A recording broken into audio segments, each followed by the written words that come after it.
The overall phoniness of Russia's formal political system, however, doesn't mean that Russia has no politics. Putin might be an autocrat, but running a country alone, especially one as large as Russia, is simply impossible. Inevitably, the autocrat has to delegate tasks and responsibilities, and allocate resources to his subordinates, thus diluting some of his power in favor of maintaining overall control. Those subordinates form their own patronage groups, which in turn compete against each other for a more favorable place in the system. Putin accepts and encourages such competition, as too much cooperation between the groups could pose a danger to the autocrat himself. The groups, in turn, accept the role of Putin as an arbitrator in the intra-elite conflicts. In a series of analytical reports and presentations, Minchenko Consulting proposes a system describing the state of the top Russian elites called Politburo 2.0. This small group of men are Putin's closest and most trusted subordinates. They can get unscheduled personal audiences with the autocrat, set meeting agendas, and accumulate a sizable pool of resources, be it financial, political, media, or brute force. As of May 2023, Politburo 2.0 is thought to include 11 men, with Mikhail Mishustin and Sergei Kiriyenko being the most recent additions to the group. The Ukrainian Institute for the Future proposed another scheme describing the Russian elites. In a report from March 2023, the authors highlight 6 groups of influence in the Kremlin, each of which has sufficient resources to exert political influence and contest for power. Several of the groups are heterogeneous and have their own internal divisions, disputes, and conflicts. Yet on the strategic level, they tend to defend their common interests. Perhaps the most infamous of the groups is that of the Siloviki, a Russian term which can be roughly translated as strongmen or enforcers. This group is also the most heterogeneous, including various organizations related to the army, state security, and law enforcement. Those include the Ministry of Defense, the Ministry of Internal Affairs, the FSB, the Foreign Intelligence Service, and Rosgvardia, to name a few. An undisputed leader of this group is Nikolai Patrushev, an extremely conservative, hawkish, and anti-Western figure known to be a conspiracy theorist. A less well-known, yet still very important figure in this group is the Kremlin Chief of Staff, Anton Vaino, whose main role is presumed to be that of communication with other political groups. The Minister of Defense, Sergei Shoigu, undoubtedly belongs to the Siloviki too, as well as the head of the FSB, Alexander Bortnikov. However, their influence on the decision-making process in Russia is presumed to be weaker. Of particular interest okay, we're working. Viktor Zolotov. As the man who runs Russia's internal military force, he might be the person to play kingmaker in case Russia finds itself in a political crisis. Although the Siloviki seem to be powerful, they don't have that much to offer besides brute force. Besides the military budget, they have some financial sources of their own, but not their own bank. They control the Roscosmos Corporation, yet their general influence on the economy is exaggerated. The Siloviki have control of 19 regions, acceptable, most of North Caucasus. However, they have very little influence over Russia's formal political system. When you say totally different person, do you mean that as a good thing? A lack of media. It is unsurprising then that in the long conflict between Shoigu and Prigozhin, the former, more often than the latter, became an object of public ridicule. An often overlooked influence group in Russia is the one of Sergei Chemezov, roughly corresponding to the military-industrial complex. In a state as belligerent as Russia, the person responsible for the arms industry inevitably exerts a great deal of political influence. Most other groups need Chemezov, yet the military-industrial complex has a function too specific for this group to be sizable. Chemezov is the CEO of Rostec, which owns Novikombank. Oh, why is this one glitching out? To keep financial flows within the group. In Parliament, the MIC has control over the committees relevant to its operations, as well as over the Federal Agency for Mineral Resources. Chemezov exerts control over just 4 regions, although ones that are rich in natural resources. However, the MIC has no When you say we decided, who do you mean? The state already guards its enterprises. Germany, officially? Just as in the case of the Siloviki, the military-industrial complex has nice. little to offer when it comes to media. Perhaps the group most important for the Russian economy. If you is that of decided on gas it, industry that means interests. we are going to do It is so in like comprised 5 of years. Russia's two largest natural gas producers, Because they follow Germany Gazprom and around. Novatek, as well as several billionaires with Novatek. businesses related to the gas industry. The most important figures of the group include the CEO of Gazprom, Alexei Miller, a gas pipeline supplier, Arkady Rottenberg, an energy market investor, Gennady Timchenko, and last but probably not least, Dmitry Medvedev. the former chairman of Gazprom. Medvedev, This group is more than Medvedev, just a gas Medvedev. extraction I know that business. one. Gazprom, Russia's That's the largest vodka company, drinker. is almost a state within a state. It has its own military force, Gazprom's security. Have you seen the vodka drinker's incredibly stupid comments on that? There was this one dude in NATO, and he made a dumbass comment recently. He basically... It's one of those situations where he either was, I don't know, very tired or whatever the fuck, or he's just not meant for the position. But he was holding a press conference, and in the press conference he mentioned that some people think Ukraine should be exchanging their territories for NATO membership. He didn't actually suggest this idea, but he said it's an idea that some people are mentioning, which is a mistake by itself. I don't know why he went into that conversation. Sometimes you look at people in these positions and you're like, I wish they knew when to shut the fuck up, when just you don't have to say everything you think, because it comes out looking really stupid. And he did come out looking really stupid. He came out looking very traitorous towards Ukrainians. Medvedev jumped onto that dick immediately. But at first, he posted on Twitter, and at the start of the post is like, oh, well, NATO is now saying that Ukraine should be giving up some of its territories for membership. Curious idea. And then bitch goes into saying that Ukraine's not only going to have to give up the territories that Russia now claims to be controlling, but also that Ukraine will have to give up Kyiv itself, and it will have to choose a new capital in the part of the country that is left for them. So yeah, my view right now, after that Medvedev's response, anyone thinking that trading territories for NATO membership is a good idea should just get fucked.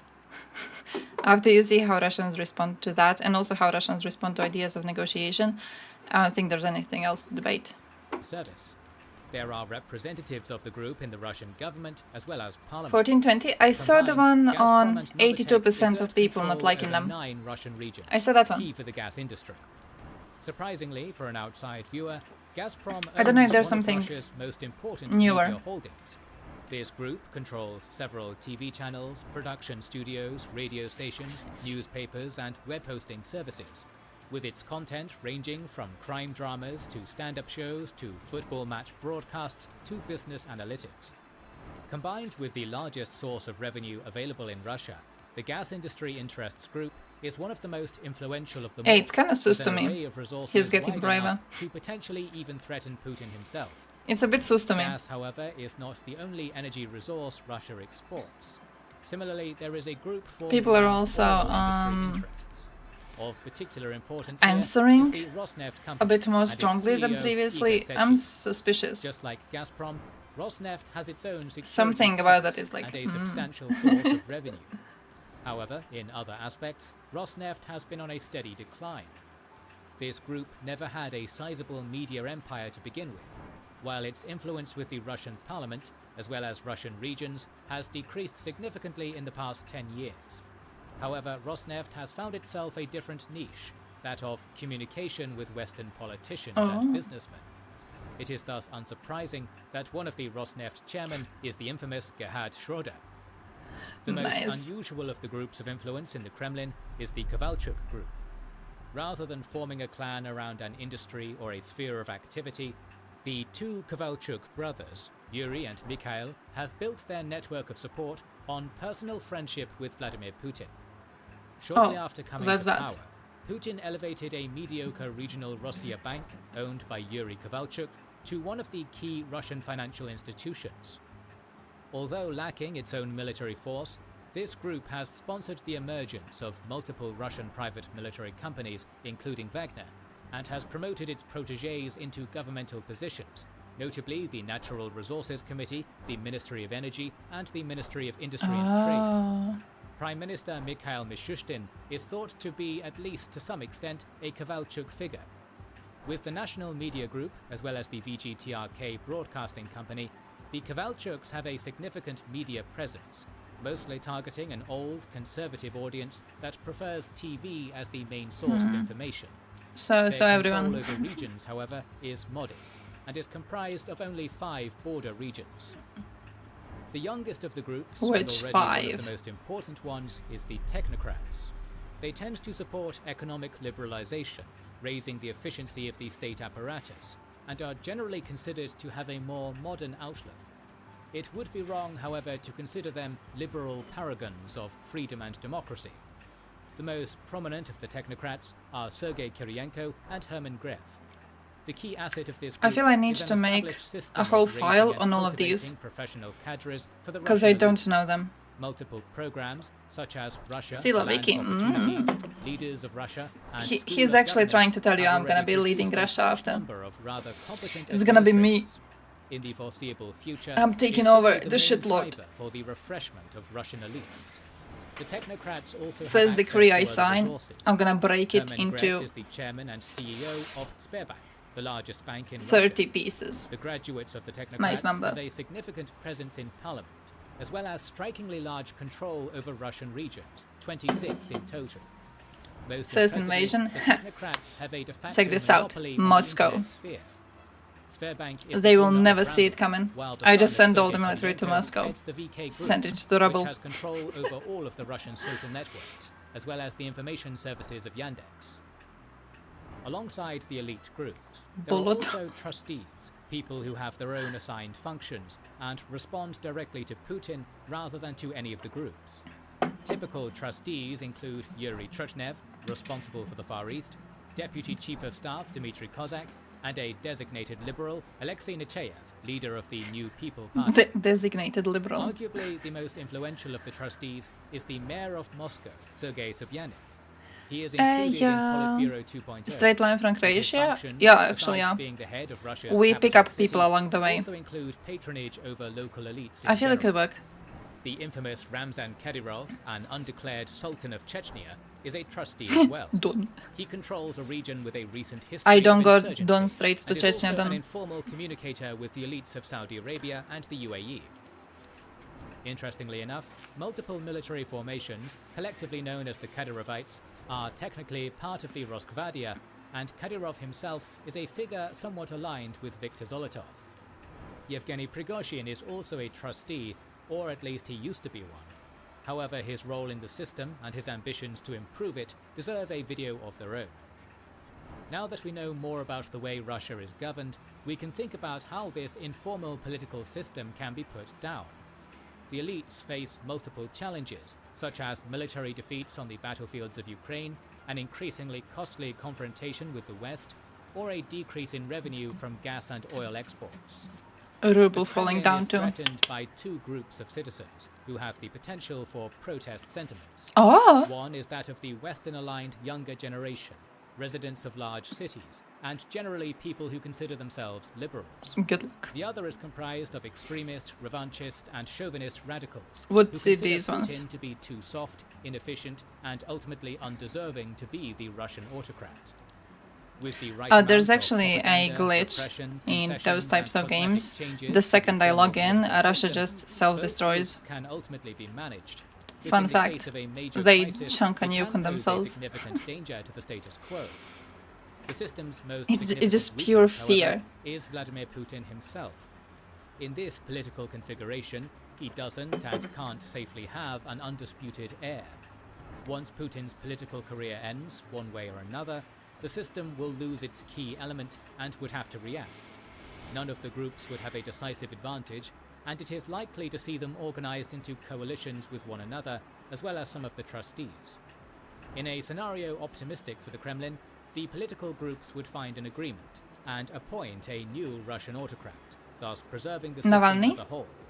If a working solution isn't found, however, The groups would have to mobilize resources from the regions they We're control. thinking of Navalny. By that Could be time, the Navalny. level of escalation in the struggle Hey, between I the didn't groups turn on must be the quite bot. high, and it is not outside the realm of possibility to see a civil war being waged between the elite groups. In such circumstances, the role of the local elites would rise, and the ideas of separatism would get more relevant every day. This is a sort of scenario that would lead to an outcome desired by many of the Kremlin's enemies, that of Russia's dismemberment and cessation as a unified entity. More videos on this topic are on the way, so make sure to subscribe and press the bell button to see them. Recently, we have started releasing weekly Patreon and YouTube member exclusive videos. Join the ranks of patrons and YouTube members. I won't join the ranks of patrons. I want my bots to turn on. To watch these weekly. I need to save this to look into all of these people because I know none of these. Approximately some of them, like I've heard of. That's it. We need to start placing bets. Start placing bets on who's gonna replace the shitlord. I don't even know who would be the best possible choice. All of them seem like a horrible, horrible possibility, but still. I'm hoping. I don't even know who I hope for it not to be, now that I think about it. I don't know what would be the worst outcome. For Russia, right? Not for us. For us, the Russia existing is the worst outcome. I don't know. I don't know who would, like, split them up the most successfully. If they take Medvedev, he's drunk as shit, right? Which would mean that the other party is gonna try to fight over who gets to tell him what to do. But I don't think they're gonna put him anywhere close to power. He's a drunkard. If they get extremists on, we'll see the war continue, definitely. But we'll see more mobilizations. So maybe rebel goes to even more of a rebel.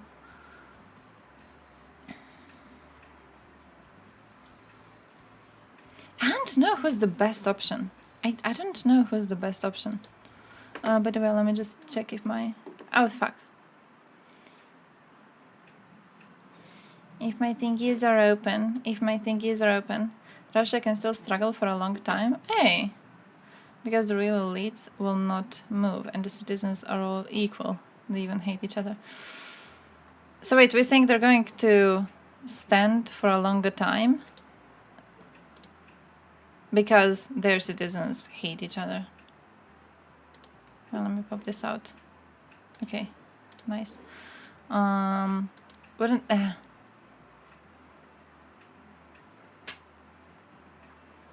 Okay, wait, I actually could see that.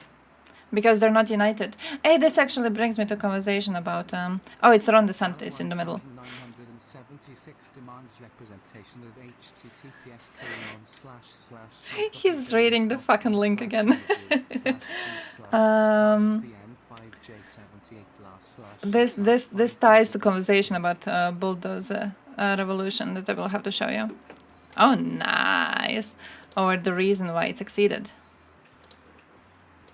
Opened in the small browser, but that's okay, that's okay. Because I was looking into the Bulldozer Revolution yesterday, right? And one of the things I wanted to find the answer for is why it succeeded when other sub-revolutions didn't, right? So Bulldozer was successful.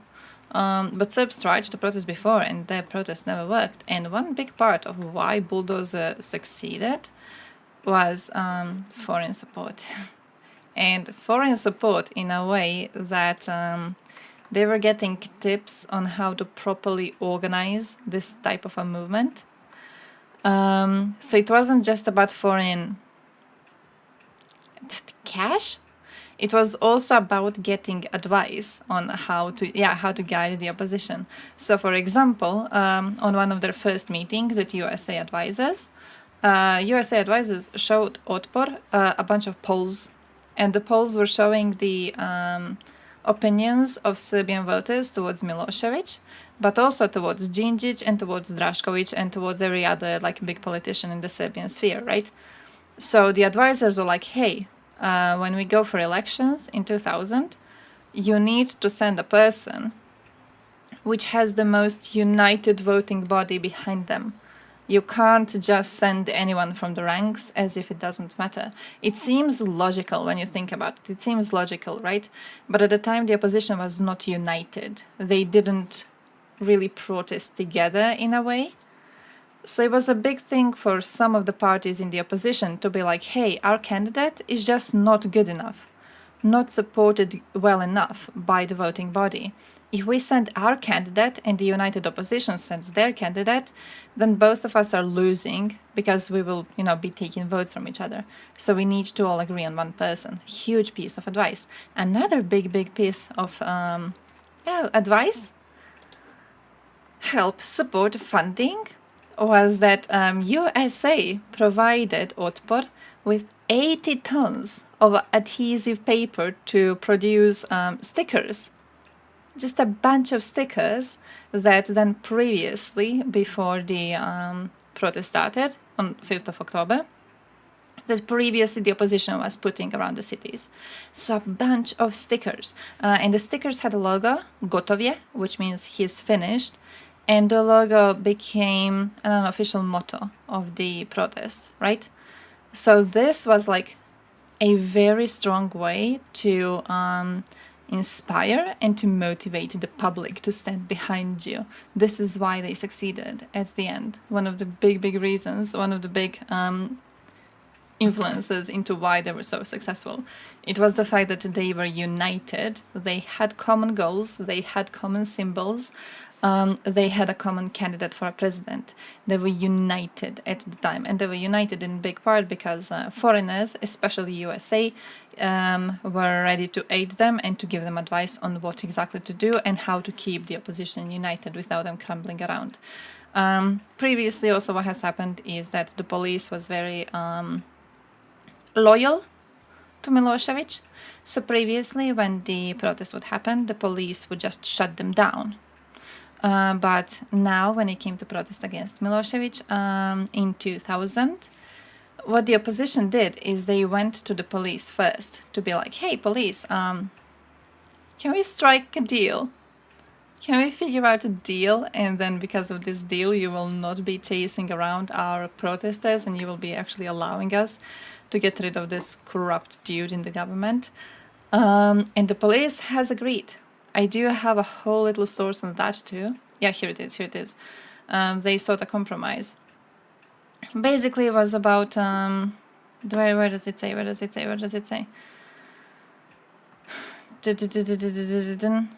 About, because their own paychecks, their own security, their own stability was threatened by the police, right?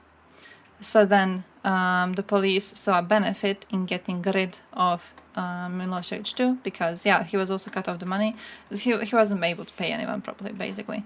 So the police was like, yeah, you know what, we might as well get rid of him, so then we may start getting actual proper cash.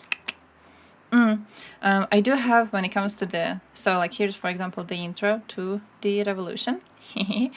So I found this one writing, which is on methods of autocracy, which I think is really interesting. For example, it talks about how one of the first things that Milosevic government did is they beat up a bunch of opposition, despite the fact that it was very obvious at the time that Milosevic was going to win. This was at the start of his government. He was really popular at the time. There was no reason for him to beat up opposition, as if the opposition is in a way scary to you.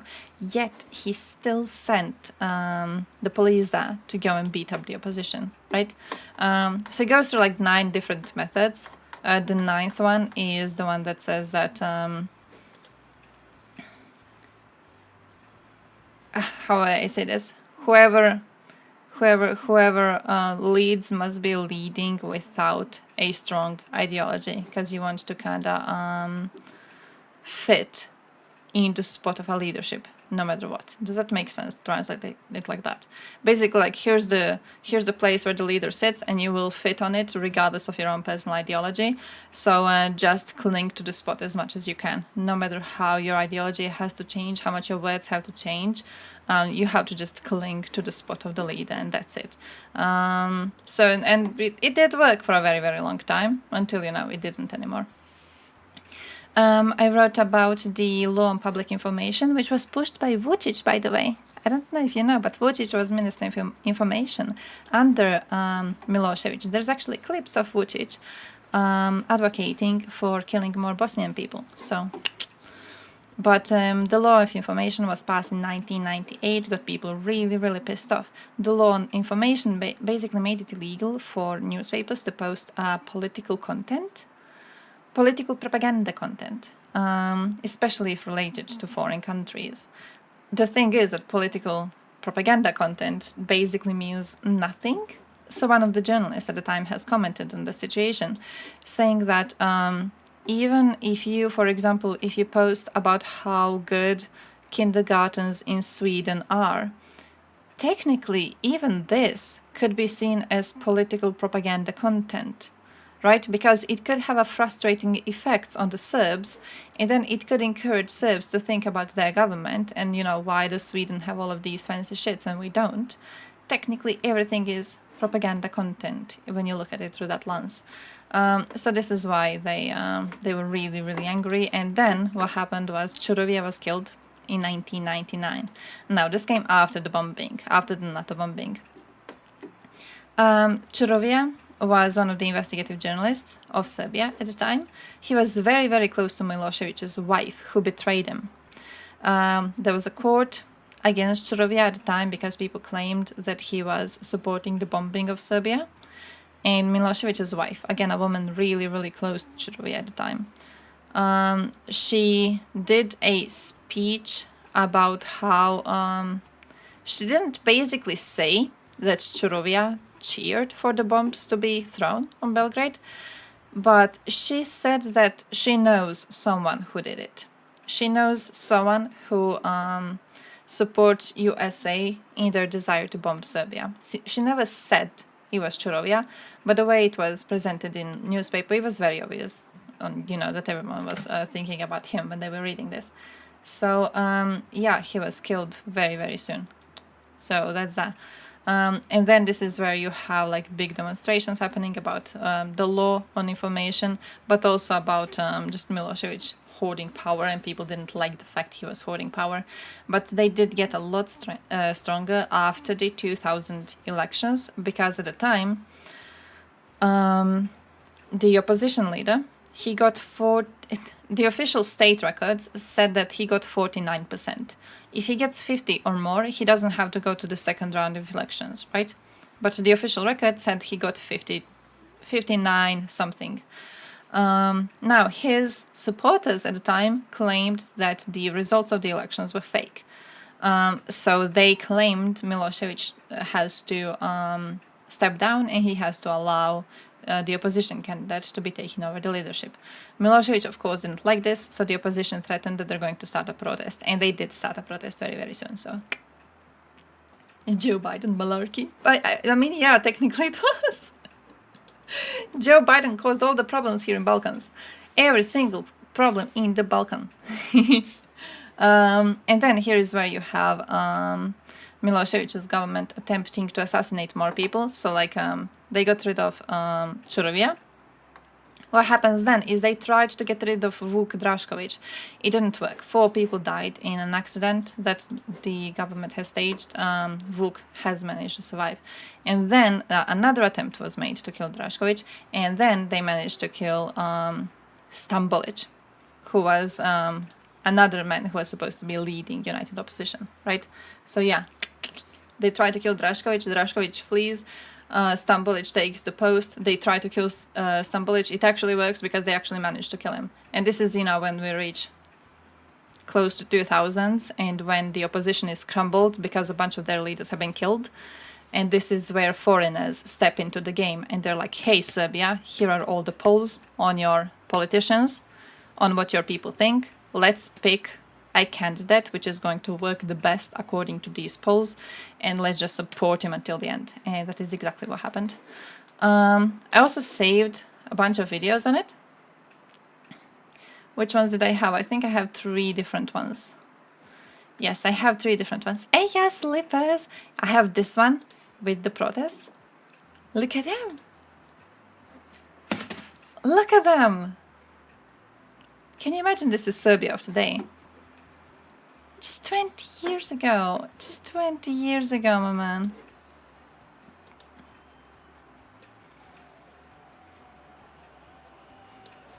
Why? Why are you Paul?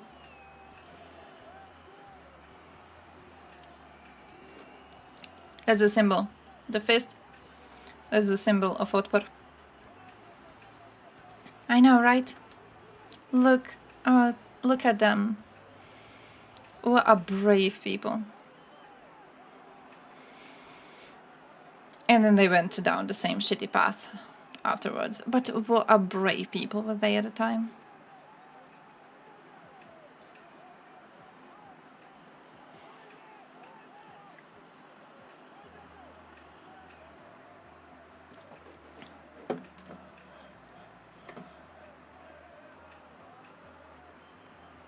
I have no idea what the fuck they are singing.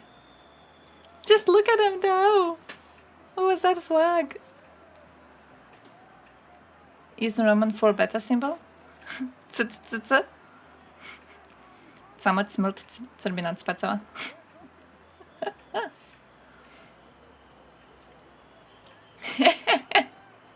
It's Cycki. Bro, we memed that symbol to death.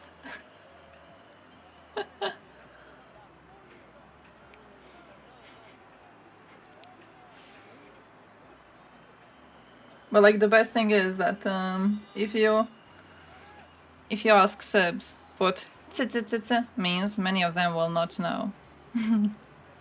Even better is when they know the parody version of it. Because it's supposed to be only unity saves a Serb.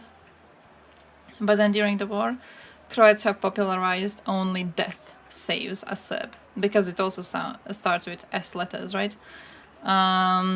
And it kind of became so popularized that I've met Serbs who unironically believe that is what it says.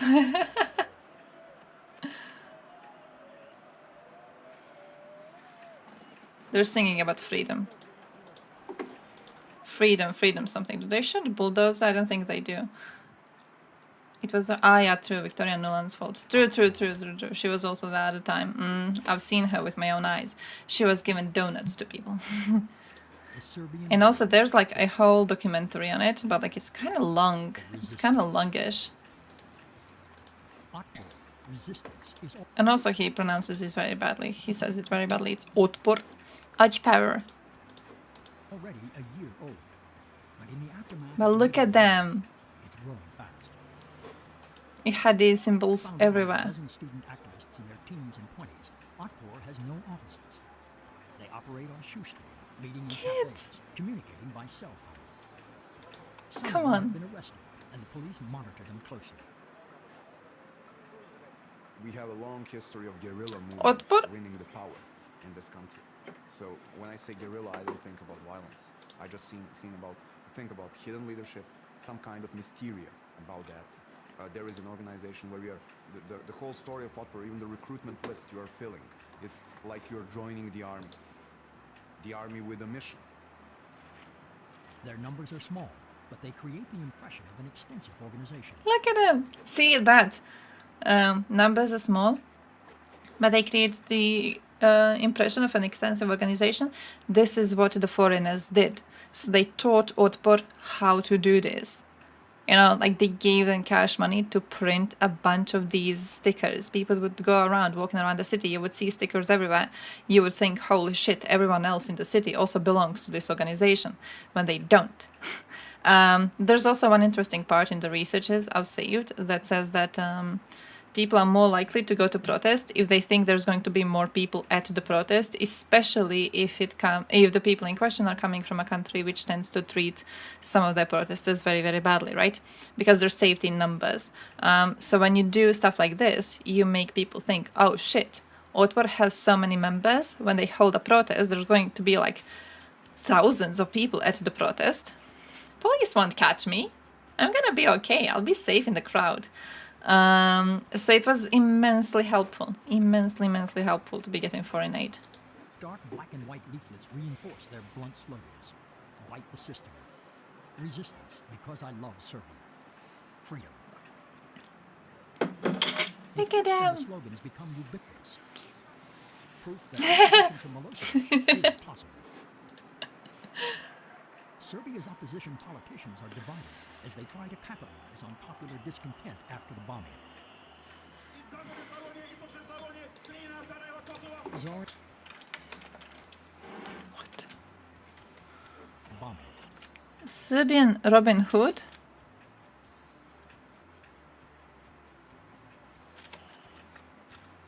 I don't know what the rest of that says. I can't figure out the letters down. Popular discontent after the bombing.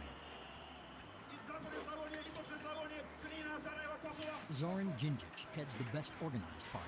He's talking about Eastern Croatia, Western Croatia, Knin, Serbs have lost faith in politicians. Kosovo.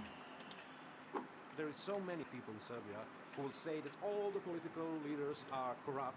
I don't believe anybody. I don't believe Djindjic. I don't believe Koštunica. I don't believe Drašković. I don't believe anybody. And that was one of the sources of Milosevic's. Dylan? No, not really. Because many of people would say, okay, Not really, not really. I was doing my research on Bulldozer Revolution. These young girls and boys from Otto said, no, let's do Who watched it? How was it? How was it? I saw him talking with the dude on Twitter before the debate. But I don't know, I agree with Dylan on it. To preserve their freedom of So for me, it was like, yeah, uncorrupted image, they easy. refuse to align with Dylan gonna Serbia's smoke him. political parties. But they are not reluctant to accept help from outside the country. Dylan's gonna be NATO to this dude's 1999 Belgrade, if you know what I mean. Kill those revolution. What debate? Dylan did a debate with some dude. I've never heard of the dude before, but I saw them posting on Twitter. Institution, not as a tool of their past. And we respected that. I thought that was a smart judgment. So from the beginning, we saw an outpour, a degree of enthusiasm, talent, just in a political sense that was really encouraging and deserved our support, however we could offer it. See? US Foreigners. foreign aid designated to promote democracy in Eastern Europe helps with outpour expenses. But the inspiration for what they call actions is all their own. Yes. Hey, him. Hey, yo. How are you doing? Welcome, welcome, welcome. Hey, yo, guys. Hey, yo, hey, yo, hey, yo. We're learning history today, so I hope you like that. I was doing research yesterday on Bulldozer Revolution in Serbia in 2000. So right now we're watching some documentaries on that. It's mostly just that. I've got some news saved. If you're interested in the news, what did you talk about? I want to know. What did you talk about? How was your stream? I hope it was great. Mirko Prokop had to be on the side of... wait, on which side? In what? In the debate? Or on Serbia? On which side where? Mirko was always on the side where I am. That's a good way to figure out his exact position. You just ask me because I am based, and Mirko is also based. So I'm basically, it's like the word of God coming straight through me. That's what's happening in that situation. Okay, it was a therapy stream with him. Nice. Were you talking about what was the topic last time I was there? Parents getting a divorce or staying miserable for the kid. That was fun. I was there for like 10 minutes. When I joined, he was chill. When I left, he was not chill anymore. Based, absolutely based. I'm correct on everything I say, and so is Mirko, I guess. I don't really know Mirko's political positions, to be fair. I don't want to glorify the man too much, and then we Google him, and it turns out he's like racist or some shit. Mirko, what do you do? What do you do, Mirko? For a personal life.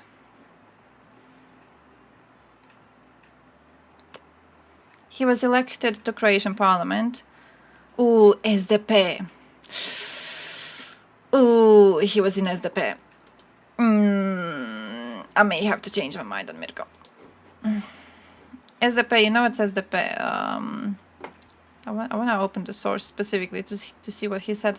SDP is our central-left party.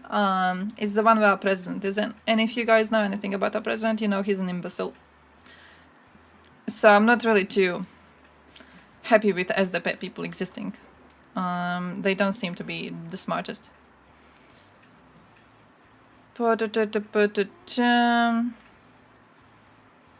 Okay, he was just there for a while, that's it. There's nothing on his opinions. I don't know his opinions, he may be based. Corrupt. It's not even corruption, it's SDP's.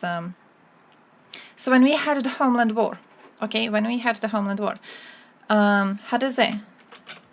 was the first party that was formed. Croatian Democratic Union, this one. It was like the first party that we had leading us to independence, right? The first main party. And as a result of it being the first main party, HDZ has gotten a lot of people supporting them just for that. So they don't really have exceptional policies or whatever the fuck. They were just the first party leading us, so they're seen as like true Croatians, correct? Now, SDP is not too happy about the success of HDZ. Of course they're not, right? But they like being opposition, but their position is just being opposition. They don't belong in leading the country. It's like Živi Zid. It's I don't know if you have something like that. Do you have something like that in your country where you have like one main governmental power? And when the elections are coming, you know these people are going to get at least 30%. There's no chance for them to drop below 30%. HDZ is that in Croatia. So 30%, absolutely. SDP is the party which is bitching about HDZ. Their position is just to exist there and to be bitching about the party in leadership. They are not any better than them. They just benefit from being on the opposition. That's kind of the whole little thing. It's, you know how in USA, to compare it to something you people know, how you have like currently, for example, Biden. I think Biden's quite based on doing stuff that he does, right? But then he makes some tiny little mistake and the opposition people jump on his dick immediately. I think it's comparable to that, right? Like if they were there, they wouldn't be making better choices. We allowed SDP to be leading the country for a while. They weren't making better choices. They also were corrupt as shit. They weren't any better, but they like pretending they are somewhat better because they don't have the position of power in order to actually fuck something up. Most parliament systems usually end up working that way. Yeah, it sucks. It sucks to watch because SDP is getting a lot of praise for nothing. But yeah. You think US politician needs to make a mistake for the opposition to flip the fuck out? To be fair, I don't watch... Look, here's the thing. Following European politics is already hard, right? There's a lot of countries and there's a lot of very interesting shit happening all the time, and I want to introduce you to a lot of this shit. So I'm not really having time to go and check on what's happening in USA. I'm always like, if I wonder what's happening in USA, I'll just go and ask someone, based on it. I'll go and ask Dylan. But I don't know if they have a problem or not. Hey, thank you for the sub. Thank you very much. Because, for example, like recently they had a conversation about Biden and how many jobs he has created or something. And I look at it and I'm like, I've got no idea what's happening here. I don't know. Did he not? Is he good? Is he not? Am I supposed to go, yay, Biden? Or am I supposed to be like, huh? What is happening with USA? You never fucking know. You people are just weird on it. Biden never did a mistake. He never did a mistake. Biden was based from the second he held those speeches in 1999 in which he suggested a bombing of Belgrade, okay? Ever since he did that, Biden has been cursed with being based on every single thing that comes out of his mouth. That's probably a bold... I don't know if he ever said something weird. But he was based in 1999, okay? Liberals have held a large majority until fairly recently, where they needed to partner with a smaller, more left-wing party, the NDP, to remain in the majority government against the Conservatives. Oh, shit. Do you fear Conservatives are going to take power? What are Canadian Conservatives? How bad are they? Are they like AFD level of bad? Or are they like... I want to say HDZ level of bad. Because like HDZ are Conservatives, but they are harmless, mostly. AFD, for example, is very problematic though. Biden's pussy on aid to Ukraine. That's true. He could be doing more. He could be doing more. That is true. That is true. I do wish he was a bit stronger on that. There's extreme American ones. You know, if America is how we measure extremism. Opposition is grasping at straws and manufacturing outrage porn. Yeah, that's a good way to say it. That's a very, very good way to say it. Yeah. And then they come in the position of leadership and they're the same shit and it's just, there's no any real changes. Nah. Generally, just a bit more left. Oh, so they're like more normal? Serious nutjobs? Ooh. Obama? No, I thought Obama was... Okay, to be fair, I thought he was okay-ish until I saw his opinions on Russia. Then I was like, yeah, he was a pussy. Obama was a pussy on that. So that's true. That's true. I don't know where I stopped with my talking about Otpor to you, my dudes. I don't know where I stopped talking about Otpor. And if you talk to the Otpor kids, you realize these were not crazy kids. These were people who wanted to be free. Like I do.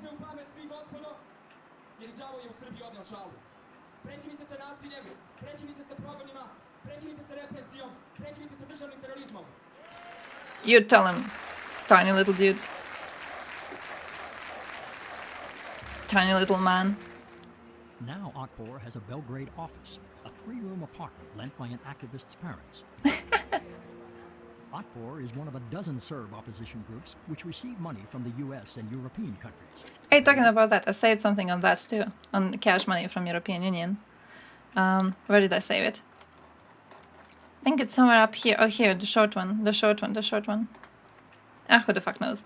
But basically one of these links is about how Serbia at the time was getting cash money help from European Union. Oh, here it is. European Union sending more oil, but like specifically to foes of Milosevic. So specifically parts of Serbia which were against Milosevic, they were getting European Union oil, but the rest of Serbia wasn't. Which I thought was an interesting way to kind of encourage opposition in Serbia, right? We're gonna be blackmailing you with oil. It's a very Russian way of existing, isn't it? It worked, but it's still a very Russian way of existing. Oh yeah, and this too. I think this is the last important part that you need to know about. But it's about the start, which wasn't even on October the 5th, which is usually mentioned as the start of the protest.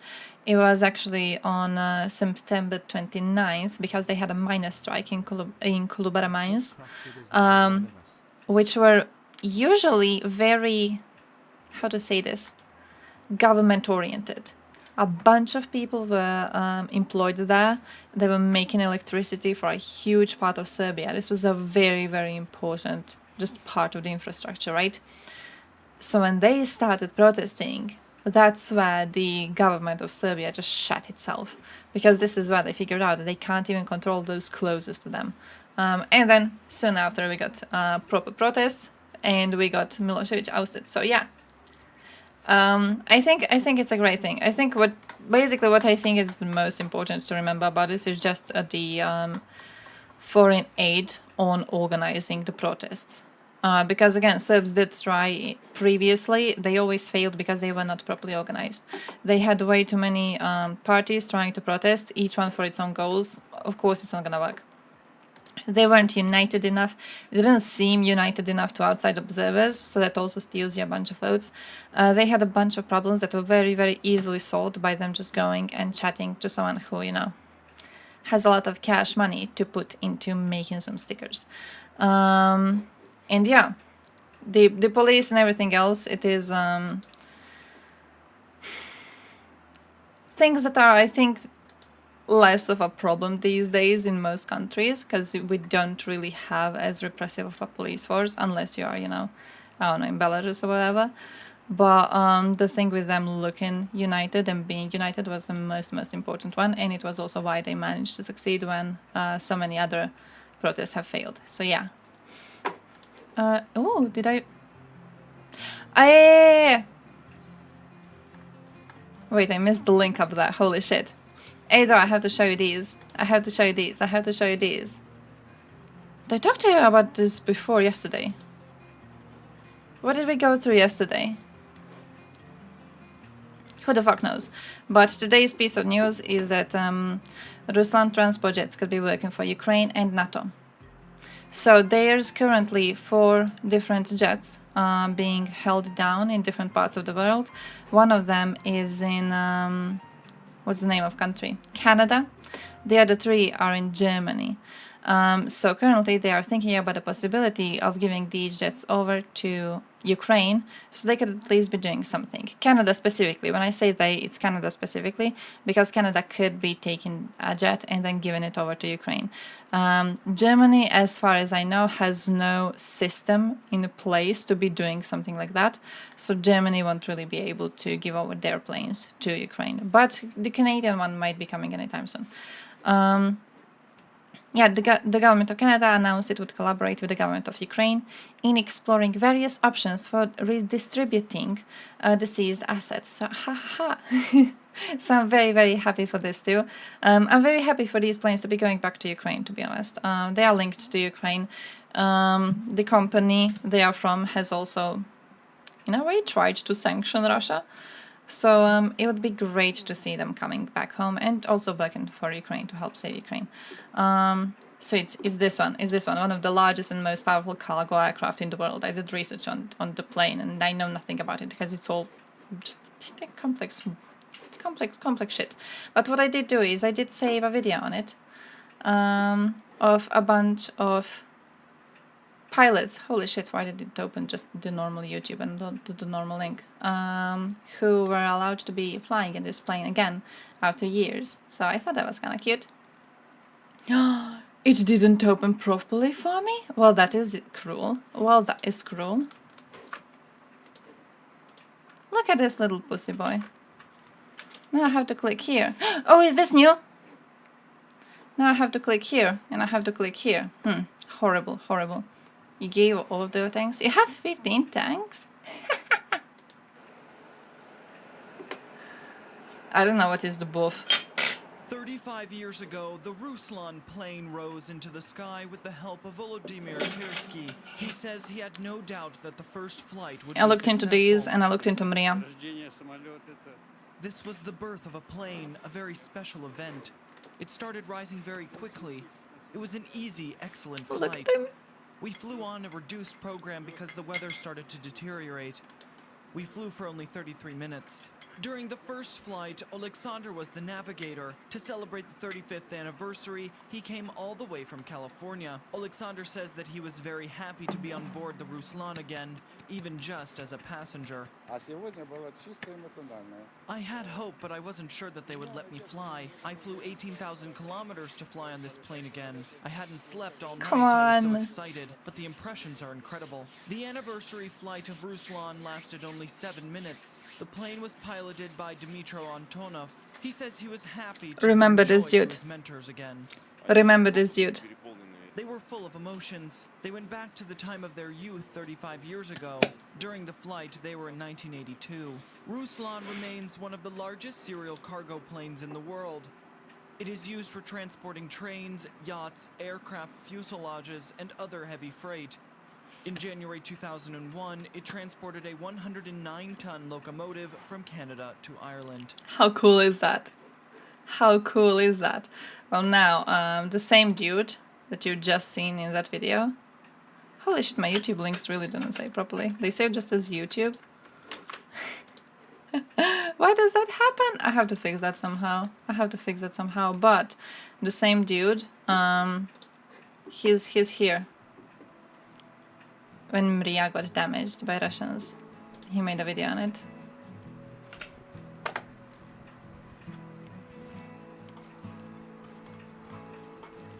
Просто грусть такая, что передать невозможно. Сам понимаешь, что еще, да, ровно 2 месяца назад я в крайнюю командировку отправился, на МРИ слетал. И даже не мог себе предположить, что такое вообще может случиться.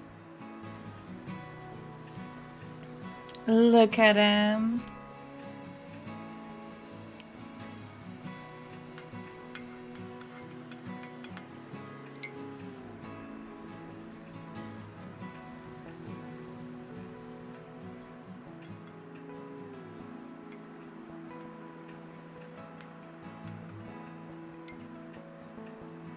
And then the fuckers blew it up. But what a beautiful plane. And then what I have also saved is the same dude. The same dude. Because the same dude is making videos. I really need to update the videos on this. I don't know why they say it like this. But he is actually making videos about the planes in Ukraine. Let me show you, let me show you, let me show you, let me show you. He made... Fuck. You type in orgs and they show you Lord of the Rings, but I need to actually find the man's account. Gonna go here, someone's mentioning his name, here it is. I know how I found it the first time, so I know how to find it now too, okay? And he is making videos on how Russians destroyed Ukrainian planes. He has one specific video, I haven't even seen these, but he has a specific video outlining most of these destructions alongside Maria. So I thought that one was really, really good. I would need to like scroll down a bit to find it, but it's a good video. Okay, it's a good video and good explanation if you're a what's the word? Aviation nerd, okay? Because I don't know a lot of these terms, and I'm just kind of chilling around and feeling horribly sad because he's very sad over the fact that the plane got destroyed, and then I'm really sad over the fact that the plane got destroyed. So we're both just fucking sad. Oh, in Venezia? Oh, it wasn't that one. It wasn't that one. Chinese government TV. What, really? Wait, the one previously? I haven't even noticed. Damn. Fair. That is fair. Hey, yo, DB, how's life going? I didn't even look at the source. I looked at the, what's it called? I look at the video, I'm like, video is good. And then I just save it. Hey, yo, General, how are you doing? Oh, it's this one. I finally found the fucking video. It was this one.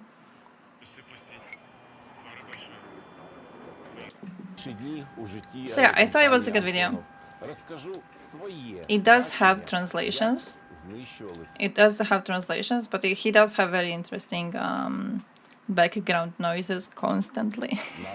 Because he is filming in a plane. If it has wings, it's not a tank. Are you sure? Are you sure?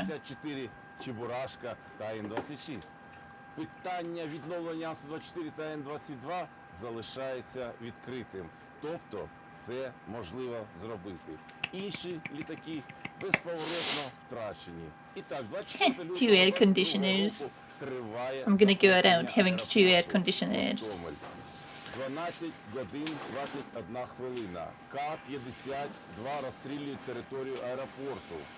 Бачимо, Ан-74 стоїть на стоянці, і вертоліт готується до атаки. Наступної миті о 12:23 біля Ан-74 великий стовп диму. І далі бачимо вже зі зйомок фашистських загарбників з Росії, що наш Чебурашка вже сильно горить. Слів немає. Цей момент... You added the second one? Nice. Впевнені, що бліцкриг буде, про що і кричали їхні пропагандони і просто виродки від влади. Also, yeah, he used the entire video in his own video. I don't know if you've seen this compilation of clips. I thought it was funny how he just like put it in the middle of the video.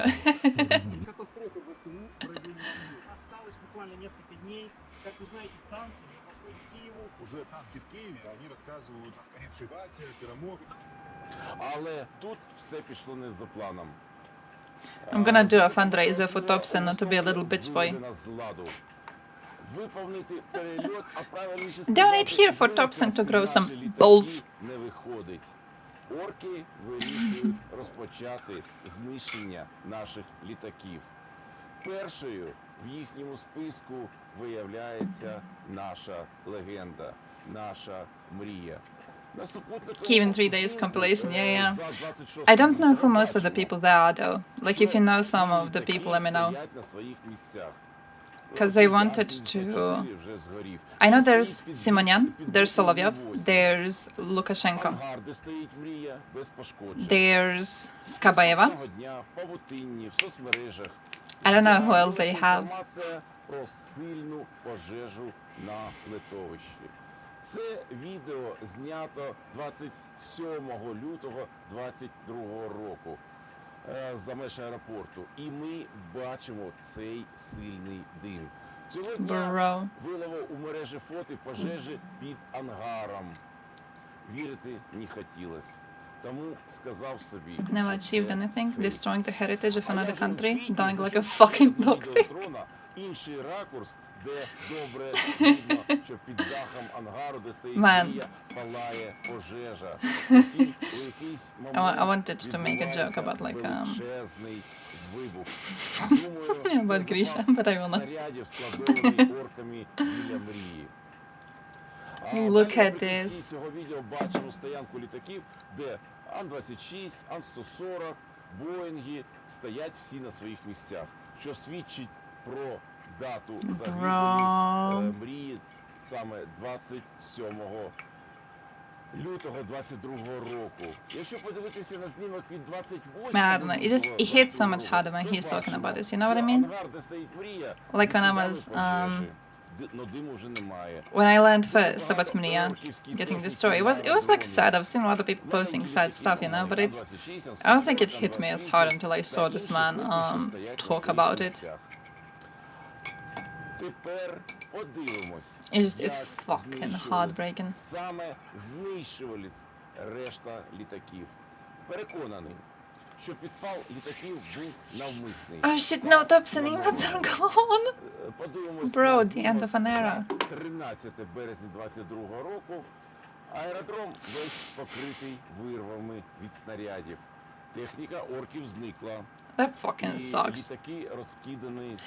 Can't he made a Twitch account and then say that he is Dobson's sibling, Dobson's twin brother, and just like start streaming from the start? Change the background a little bit so they don't get suspicious. З групою виродків за знищення літаків. Зупиняється біля Ан-26. Oh shit, yeah! Wait, that's genius, yeah, we do need that. Choosing to eat a grenade rather than to be captured?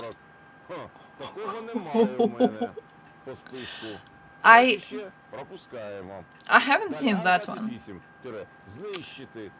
But I have seen a fresh video today of one of them getting blown up. Maybe we're talking about the same one. Is it like really, really, really not safe for work? Because the one I've seen was really not safe for work. It's like filmed from a drone, but they like zoom in and I'm like, ooh. Yeah, I guess we saw the same one. Oof. Oh, that was bad. That was fucking bad. I didn't expect it. The account was like warning, and I was like, I thought it would be, because recently there's been videos of cluster bombs being used, right?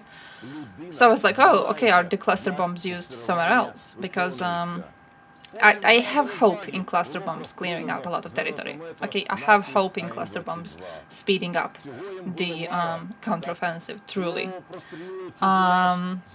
So I saw warning and I was like, okay, maybe cluster bombs again. Oh, no. So on a more positive note, a lot of people are saying more Russian soldiers are giving up these days and surrendering, so I guess that's good. Not just that, Shoigu made a claim that the only reason why they are fighting this war is to bring back the Russian soldiers that are captured by Ukraine. днями відбувалося на сторінках російської So Wikipedії. then that combined with the fact that there was a post recently about how many Russian soldiers don't want to go back to Russia, they want to stay. I think we're looking at very interesting situation happening on the ground. Yeah, it is. It's Black Radler. It is. I have to drive after the stream. So I got like the weakest beer ever.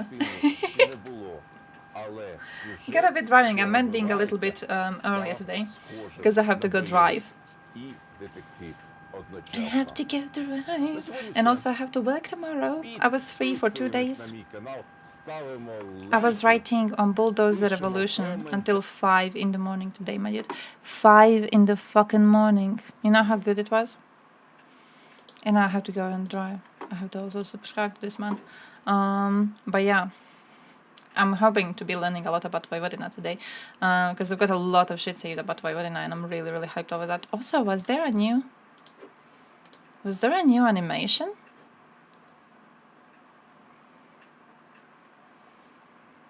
Oh shit, I thought he was like, hey Arthur, new video, great, I have his own one, old one saved. But I saw a new animation.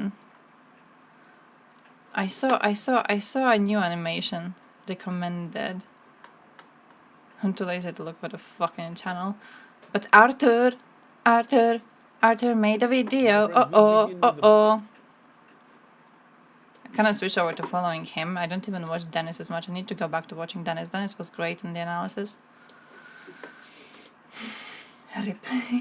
Bombshell of a news that comes from the Dnipro bridge of Kozachki Lahiri. I'll zoom into it. The news comes from the Ukrainian side that Ukrainians have deployed 2 pontoon bridges from the settlement of Ponyativka. This settlement right here, going over the Dnipro River to these swamplands, because that's the way you call them. There's nothing else here. Swamplands. Now the thing is, this information has not been confirmed by satellite imagery. I'm reporting what the Ukrainian I'm very, very happy whenever I see him say something. He's good at pronunciation. Information operation, and let's go into it. Why is it good for Zaluzhny to make up such an information if it isn't real? Well, the thing is, as I said, this here is all swamplands. You cannot traverse any kind of armor over these swamplands. The first area that could hold any kind of significant heavy armor are these fields right here. And the distance here is quite long and filled with different waterways. You would need many different pontoon bridges to get tanks from Ukrainian-held side of the Dnipro to these fields. So deploying pontoon bridges over the Dnipro River to these swampland areas wouldn't do much if you wouldn't also deploy pontoon bridges over the Ustup River, over the Koinka River, and then, only then, you would reach these fields and could use your armor. All of this would take a lot of time to traverse these swamplands and waterways, giving the Russian aviation and artillery time to target the pontoon bridges and the heavy armor and logistics crossing the rivers. So this is why I think this is an information operation. Now, it is still reported by the Ukrainians that these bridges are here, but I think it's an info op, because there would be no point in deploying pontoon bridges into the And now he's letting the Russians know about this. Thank you, Arthur. Is it fake or real? I cannot say in this video. I'll leave it up to you to decide. I'm just Thank you, Arthur. Traitor. What is the goal traitor of releasing this information from the Ukrainian side? Well, the goal is to get the Russian side to deploy their forces back onto the Kherson front. All of these bridgeheads, I think, serve the same purpose. Any kind of Russian deployment back to this area would be a huge victory for Ukraine, because the only places Russia could take these forces from are the southern front and the eastern front. And both of these fronts Ukraine is pushing, so any kind of But Russian now Arthur tells them, and now fronts Russia doesn't deploy anyone to these areas. And what do we do then, Whether Arthur? these pontoon bridges here are real, Traitor it is yet little to man. be seen in the tomorrow's or after tomorrow's satellite imagery. If they're not real, then you know it. Complete closure of the border? Information operation and Hey, have you seen the news about Estonia? Maybe not allowing Russians to vote. There was something about like, there's a conversation in Estonia right now about how in the next elections, Russian citizens in Estonia should not be allowed to vote. Because they fear that the Russian command structure might just send them back to the front line immediately. And there is some merit to this claim, because this was the practice in the Soviet Union in the Second World War. And in Russians can just overfly it with one drone and clear the info up. And were traded back. That's They why will we put immediately up some send wooden back to the HIMARS front there. lines to get killed, because in the Soviet military doctrine and right now in Russia, Some wooden it is little labeled as leopards. shameful and almost betraying to give yourself as a POW. As we saw with Major Tomov, Russian military bloggers were saying that he should have taken his life with a grenade, then give himself up as a POW. So this Major sends a based. message to all Russian POWs in Ukraine that they are not welcome back to their homeland, because they will be disgraced, sent to the front, imprisoned, or they will disappear. That is their future. Also, they're Exactly treated what is quite the good in future of Ukraine. every single They're given Russian, work, so food, and actually minimal pay also. Some of them don't want to be exchanged back wooden at tanks all. will They float don't in want the to go swamp. back to Russia. Now, in the recent month, we That have scares been Russians getting even more. reports of Russian You're soldiers just gonna push them in. deserting. And of course, Water carries this them is around coupled with swampy lands or alcoholism, whatever. especially in the southern front. Russians are because like, the situation whoa! is very dire. Western As we saw during the technology, last these week's tanks report, can the liberation of levitate. Staromayorsk and Uruzhaina, They shit the themselves, shameful send Russian all the retreat troops there. from Uruzhaina, taking insane losses due to cluster munitions, the rampant Yeah, alcoholism, the fact that you Russian chase them tank from crews on the around southern front and then refuse down. to They all cover go to their Krim, infantry. This cut all off the spells out bridges, the start them insanely out. low morale, alcoholism, and huge GG, Vicky desertions solved the war. going Vicky on in solved front. the And entire this, war, my dude. in Just turn, with spells levitating out Russian tanks. need for another wave of mobilization. I'm not talking about a hidden mobilization, the real one.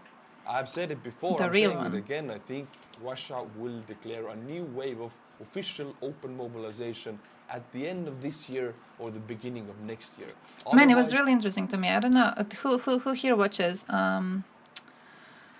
Dr. K, because I was on Dr. K's subreddit recently, and there was a Ukrainian man who posted on Dr. K subreddit about how he needs some mental help because he's feeling horrible, and he's scared of the mobilization happening and everything.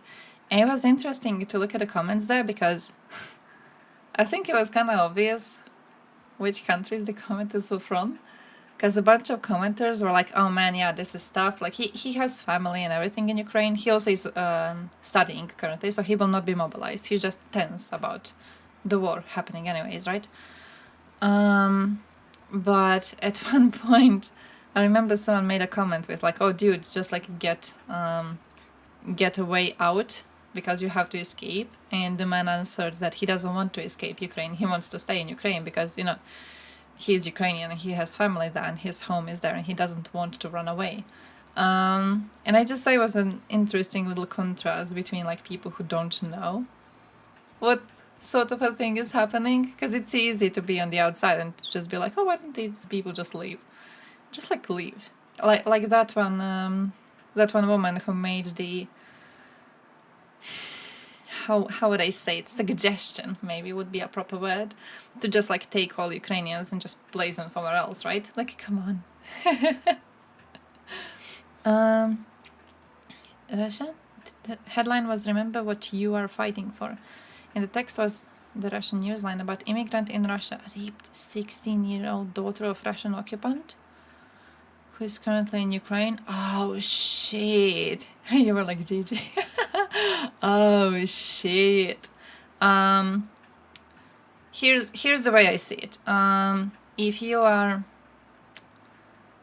what happened? If you are Ukrainian, I think it is not anyone's place to be judging your dehumanization.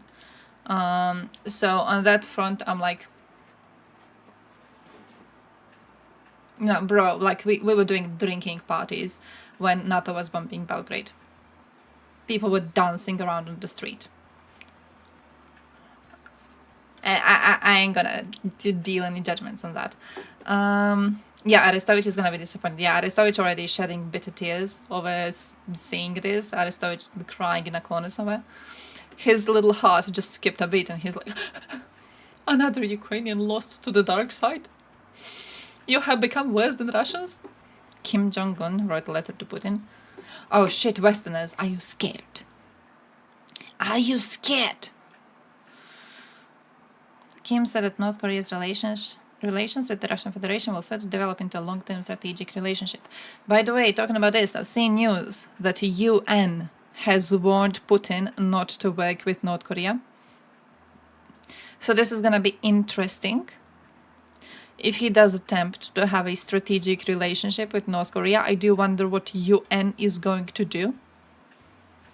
I predict a, letter in which they say they are concerned about it.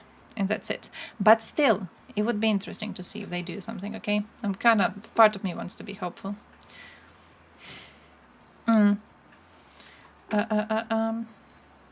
Wait, where was I on this? Hey, this! Where's the translate thing? Show me the translate thing! Okay, it's still loading. That's fair. Right to vote of Russian citizens disturbs the peace and security of Estonia. It does. Okay, it does. Draft law has been prepared to limit the rights of citizens of aggressor countries to participate in local elections. Yes! Authors suggest that the Estonian state does not have the ability to ensure that the citizens of the aggressor countries are free from the influence of the country of citizenship. Yes! I'm supportive of this so fucking much. Why were they allowed to vote before, by the way? Do they have like a minority representative that they were allowed to vote for, or how does it go? Because here, Serbs can vote and Hungarians can vote, right? But they have their own lists that they vote for. So Serbs vote for the Serb list and Hungarians vote for the Hungarian list, stuff like that. But how were Russians voting in Estonia before? Arestovich is not Ukrainian. What is he? Dual citizenship? Oh, double. Huh. You can have dual citizenship with Russia? I never checked the laws on that. Continued participation of foreigners with the citizenship of the aggressor country in Estonian local elections is very problematic. It would disrupt the internal and external peace, territorial integrity, and security of our country. The Republic of Estonia understandably has no way to fully guarantee that the above-mentioned foreigners are free from the influence of their country of citizenship. Estonian state can assign national tasks or obligations to local governments. Representatives of local government councils have a role in electing the President of the Republic in electoral council. Authors of the bill emphasize that according to the Constitution of the Russian Federation, the defense of the homeland is the duty of every citizen of the Russian Federation. And there have also been cases where citizens of the Russian Federation living permanently in Estonia have received mobilization invitations to join the army from their country of citizenship. Come on. He called himself a Soviet man? So Russian. Right, Russian imperialism, I would guess immediately. Like people here, when they call themselves Yugoslavs, they're going to deny Bosnian genocide. Whenever you meet someone and he's calling themselves Yugoslav, they're denying the invasions, they're denying the genocide attempts, they will deny the mass graves. They will either outright say it never happened, or they will make up an excuse as to why it happened because evil Westerners pushed us to do it or something. But whenever you meet someone who still calls themselves as a citizen of a dead state, a red flag, fucking flag, my dude, just a red fucking flag. Okay, this is more about the rights and everything, but overall, I support this. I think it's great. I didn't know you could get dual citizenship with Russians, but it makes sense. You're a Yugoslav? How dare you? I mean, technically, because we talk about Tito so much, I guess some people would see me as a Yugoslav. What is this?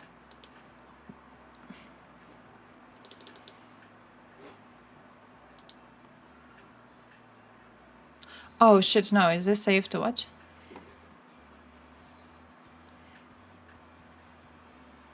Maybe?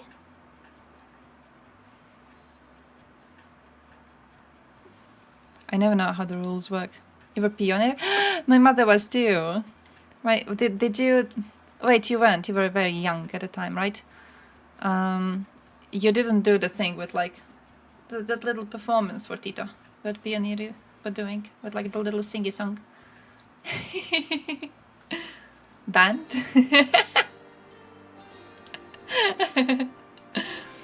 Because because my mother, she always talks about it. There was a little singy song and like a little outfit to wear and everything. And oh, you did do it? Oh, damn. I'm bad on calculations, but I know when my mother was supposed to be doing it, there was some problem. And they weren't holding it. When did Tito die? Was it when he died? When did he die? What year did he die in? You have it on VHS? Nice! Do you know the singer song? She sings it sometimes. It's very, very cute. Sometimes she sings the little singy song when she's like working or whatever. And then older people in the store are like, hey, pioneer! And then they all like go around singing how they're little pioneers. It's just cute. It's very, very cute. I like it. Wait, but we could watch the documentary. You guys want to watch the documentary? We could watch... We have like hour and a half left. We could watch the entire documentary if you want to. Because I would love... I would love to see the video. From what I've seen in the previews, I haven't seen most of these. Or any of these interviews. So it seems to be fresh shit. Swedish arms deliveries. Thank you, Sweden. You are my best friend. You are the peacekeeper. You are diligent. Thank you, Sweden. You are my best friend. What is this?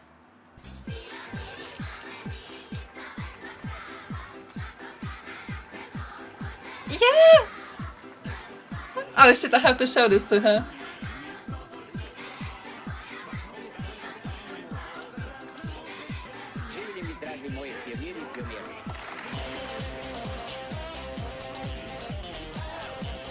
What is this? Said it.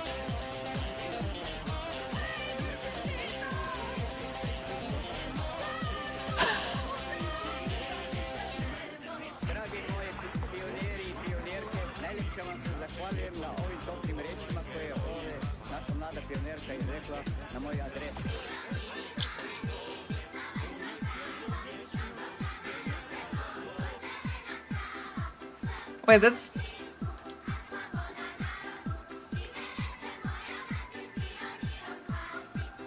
Yeah, it's a cute little song. Wait, what are the translations? How to describe the translations? We are little pioneers. Wait.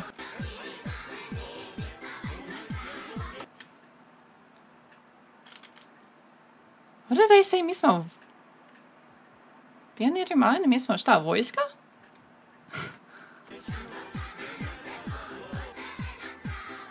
We are little pioneers. We are little pioneers. Do they say we are a real army? Oh, they do. We are little pioneers. We are a real army. We grow every day like grass. Death to fascism and freedom to the people.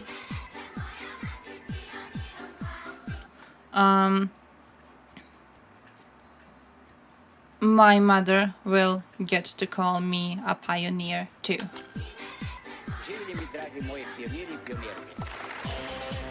Like that, it was like a little chant, and they would do a little chant, and then Tito would do a thing with like passing through parts of Yugoslavia, and then all the little pioneers, which were kids, what was it, like second grade or something, they would all go out and they would sing a little chant, and they would have the little outfit. These are basically the outfits, the outfits that they would be having. It was like a thing. I think it worked really well for unity of Yugoslavia, you know? I imagine like if we were doing something like this right now, people would fucking love the president. So it was that. War started next year. Oh shit. I'm pretty sure that my mother, when she was supposed to perform, Tito died. I'm pretty sure it was that year, but like I would have to look at the timeline. Because she always says it as if it was. But my parents have a chaos view of history. Like recently they were talking to me about Eurovision, and they always talk to me from when I was a kid. They were always mentioning to me that Yugoslavia won Eurovision one year, but then Eurovision couldn't be held in Yugoslavia because the war happened, right? And I remember googling it just a few months ago. I googled it, and no, Eurovision was held in Yugoslavia. They just didn't know about it. Because at the time they already had panic over the possibility of a war and everything. Yeah. They already had panic. They already had to flee. they didn't know that Eurovision was held in Yugoslavia. They thought it was cancelled that year because so many things have happened at the time that they just legit didn't register it happening. So yeah, and then, you know, whenever they talk to me about history from that point, I'm like, I have to Google this, because I don't know if your view is warped by the fact that you had to flee your home very, very early. And it just kind of, I think, messes up everything you think you know. What did I want to click on? I wanted to click on something. Oh, I wanted to show you something. I have something to show you. Give me a second. I found something on Reddit yesterday. There was this one. There was this one interview on a street in Croatia. And it was this dude about basically he's talking about how he supports gulags. I found it when I was watching I think Thompson yesterday. Thompson was showing that video of like how 82% of people don't like it's this, I found it. 82% of people don't like Russia, right? And one of the people mentioned gulags. And then I went to do a little bit of Googling, and I stumbled upon this. So check this out. It's like a very, very cool thing. It has English translations. Prostite trenutak. Znam da je možda neumjesno, možda vam se neko žuri. Ne, nigde. Tim bolje. Radimo sad nešto kad pitamo ljude. Recite, da li u novoj, dakle 1998. kad bi mogli oživjeti jednog čovjeka, samo jednog, koji bi to čovjek bio? Samo Staljina. Ja, prvan. Stalin je jako potreban današnje vrijeme, ne samo u našoj državi, već u cijeloj Europi, u cijelom svijetu. Svaka socijalistička zemlja koja je se rasturila, raspala, viš na što je došla. Došla na jedno teško siromaštvo, nerad, nemaju šta piti, jesti. Ja bih vratio Staljina. To bi Stalin sve sredio. Zašto Stalin? Pa zato što ja ličim jako na Staljina. Isti sam Stalin, ja čak mislim da mi imamo neku vezu familijarnu sa Stalinom. A kako mislite da bi Stalin riješio situaciju u Hrvatskoj? Političku, geopolitičku, socijalno? Čvrsta ruka, batine i zatvori. Treba sve zatvore oživiti, treba ponovo nadozidati. Ako zatvor ima 4 kata, treba nadozidati još 4 kata. Goli otok treba otvoriti kao Goli otok. I treba samo disciplina i batina. Recite mi, zna se za jednu hrvatsku uzrečicu, batina je iz raja izašla. Da li ste vi pobornik takvih? Batina iz raja izašla. Ja mislim da je raj batina. Ja mislim da je u raju tuku.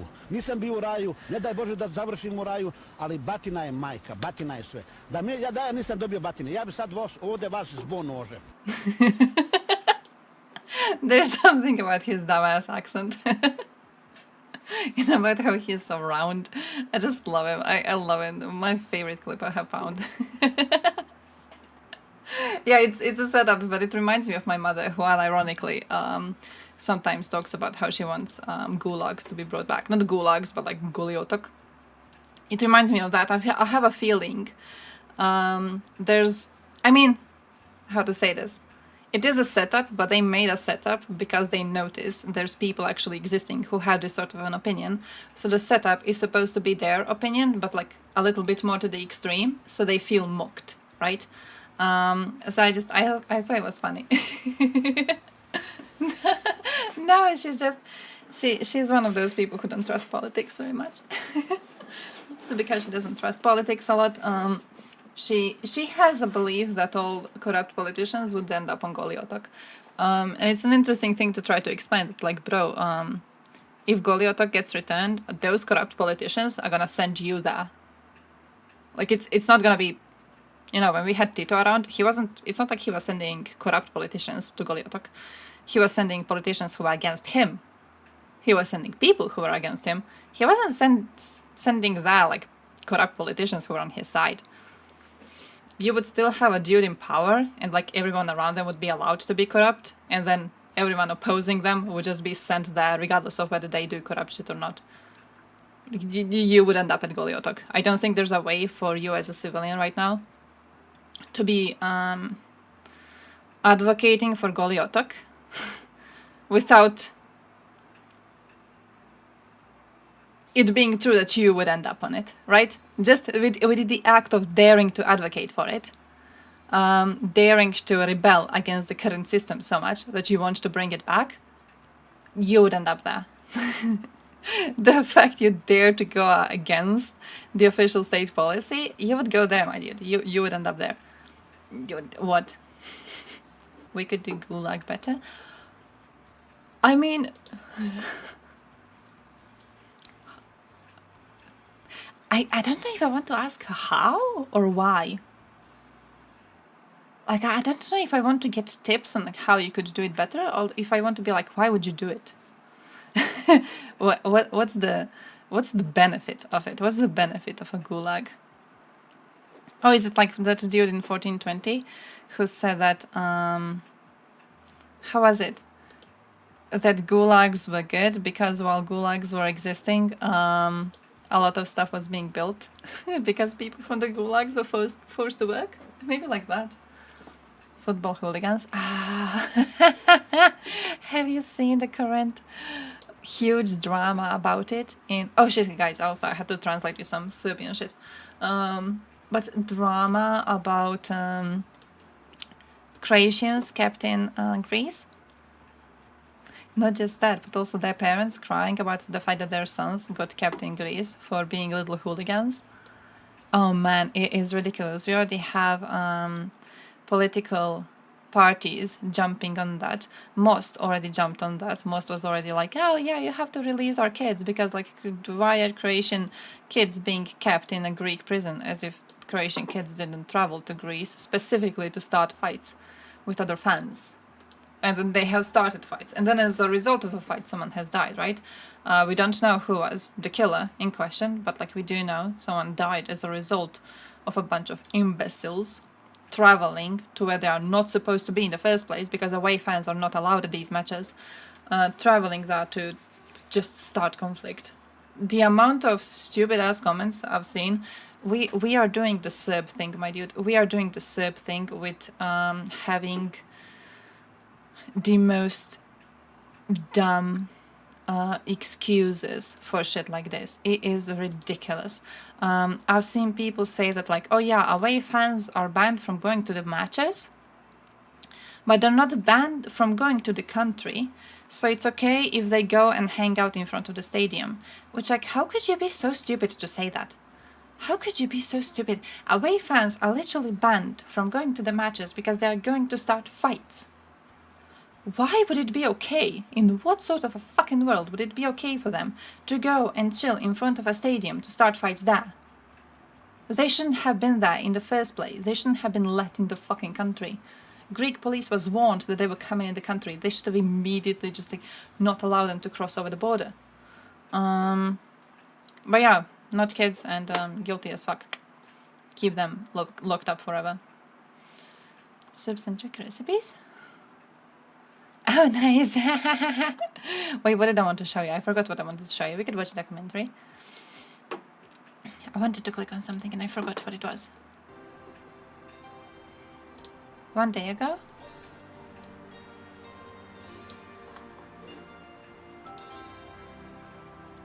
On the other side of peace?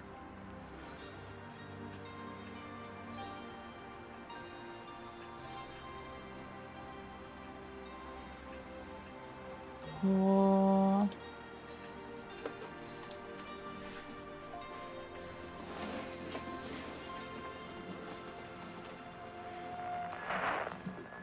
Wait, we do have...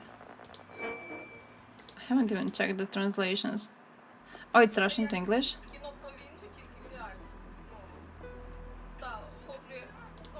Oh, we have these. Okay, nice. We have the OG ones.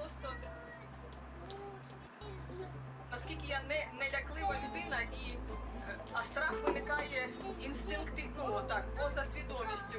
Руки, ноги трясуться, серце колотиться і, ну, Іронька, не співай. Розповідаємо історію. Про війну. Пам'ятаєш, як ти казала, як рвались міни, як ти казала? Ой, дитина. Папа. Aww.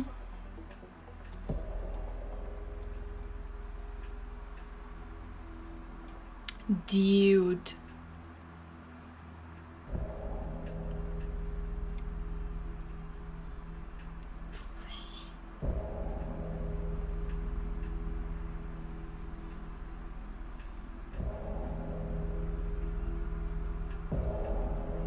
What the fuck?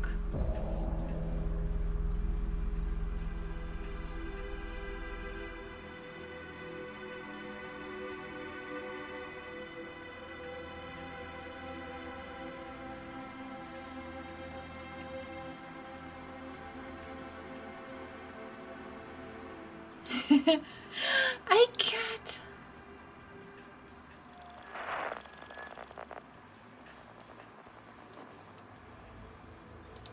Ми, можна сказати, Man, з the перших animals днів around must be бачили confused всі as fuck. колони, від яких тряслася земля, It's always ginger cats. будинок, все навколо.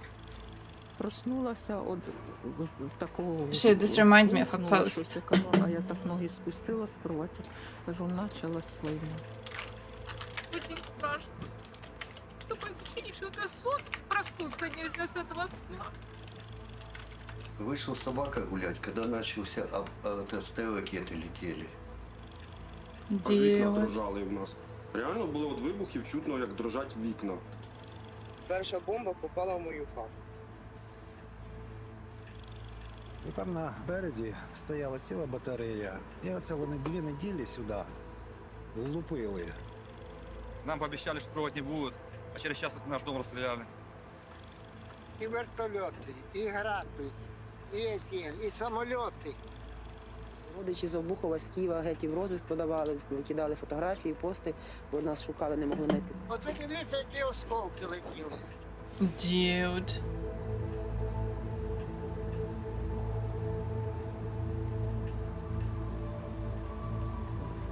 Ужас.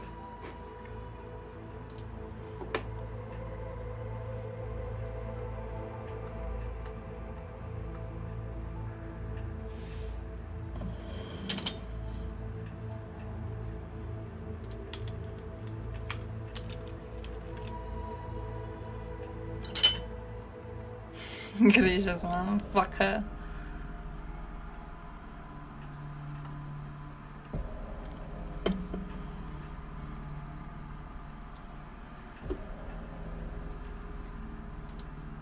I was trying to find one specific post and I can't find it now, but I'm gonna let you know about it anyways. Okay, there's this post about Bakhmut refugee, and I got reminded of it when seeing this part where they'll show like the aerial footage and all the buildings are destroyed, because there's Bakhmut and it's just rubble, right? It's like destroyed. It's just rubble. That's it. You kind of see the outlines of some buildings where they used to be, but it's rubble right now. There's nothing left there.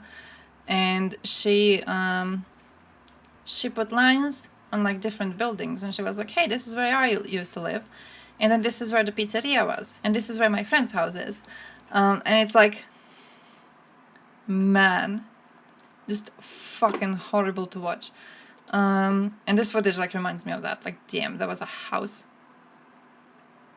and now it's just gone. Horrible. I'm sorry, DB. Hope you're okay.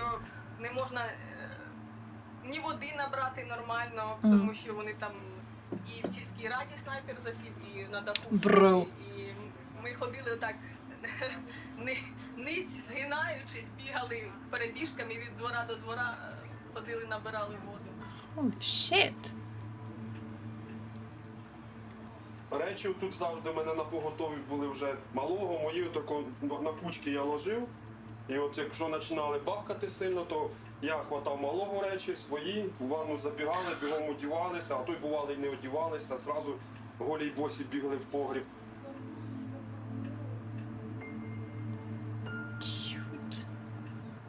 Страшно, дуже страшно було. Ще поки був якийсь зв'язок, що знав, що з рідними, то щось якось ще тримався. А потім, як пропав зв'язок, я знала, що батько мій виїхав, точніше вивезли. А де він і що він? Я знаю, що в мене сестра під Гостомелем в лісовій Бучі. Як вона, де вона? Господи, так страшно. В їх перших почали бомбити. Темно, не було ні зв'язі, ні світла, а фонарики не можна було включати, не зажигалки, нічого, бо казали, якщо побачать в хаті якесь світло, будуть кидати бомби на хати. Ходили, як ми тут, я дрова рубав, отут в погребі, от, і різав теж в погребі. Над нами жужжали ці снаряди, без внимання. Ну, після того, як я заліз туди рубати дрова і те саме, і коли мене тут шандрахнуло, і це вікно випало, от, і мене ляда закрилась надо мною, закрилася ляда, прихлопнула, то мені, я вспомнив за минуту все.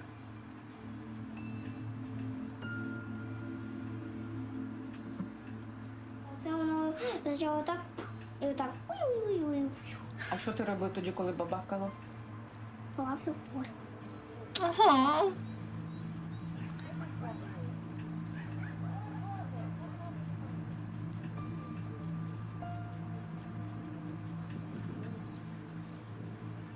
Bloody kid. Ми прибрали тут все, картоплю туди You здвинули, got proof. наклали What's стілажі, your proof? наклали матраси, одіяла різні. І поміщалось нас тут 11 чоловік. І спали туди, днювали. Сиділи, тут їжа стояла. 11. Да, страшно згадати, звісно, а не дай Господь. Але погрібець крепкий, Shit. дід робив на совість.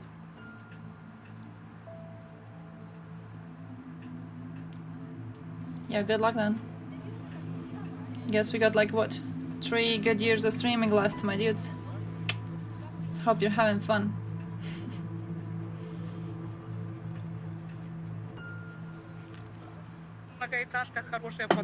May we get to see Russia crumble before we get taken out collectively.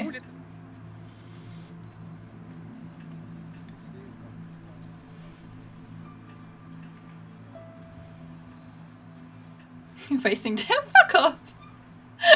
Таке бувало, що й сутки сиділи. Oh, fuck off, you little bitch. Мінус 12, тоді That's cruel.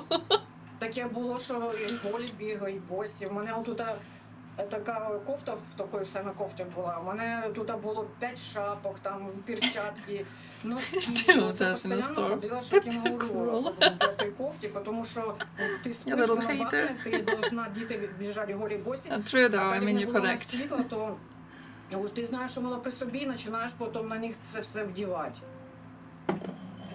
Мабуть, селянам легше. What's the point of having an IC if it's not gonna save you from dying in 2026? Hmm? Ми 37 днів хліба взагалі не їли, ми навіть його не бачили. Нам давали, моїй мамі дали кусочок хліба, отакий малесенький. Один кусочок дали. Моя мама різала по таких кубиках, Жені тільки держала. Вона давала по кубику, Жені цей хліб, один кусочок, один кубик в день. Damn.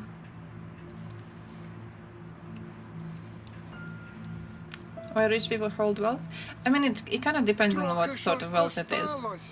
Картопля в мене I don't want to be speaking over the documentary. It feels very disrespectful. But I think it depends on like what sort of wealth the rich people in question have and how much of it they actually have access to, you know. Because like usually it reminds me of, you know, when people talk about like the wealth of rich people and then they're like, oh, why don't they just donate like all of this? And it's like a bunch of this wealth isn't even wealth that they actually like having bags of cash money or whatever. It's the worth of their assets or whatever they're investing in. So at the end, no, I feel I come from the position of a lot of anti-rich people are just, you know, just poor, like I am, and you know, like I assume most of us are. And I think a lot of us imagine rich people in a way that rich people are not, if that makes sense. I think we imagine them completely differently. That plus the fact that a lot of them do donate, and a lot of them are eliminating suffering in their own way, depending on, of course, which rich person we are talking about. But a lot of them have organizations, a lot of them do give donations around, a lot of them do something, you know what I mean? I think we just have misconceptions about them because we're salty about the fact that they are rich and we are not. Which I also think is okay. They can deal with our hatred. They can wipe their tears off with cash money. Do.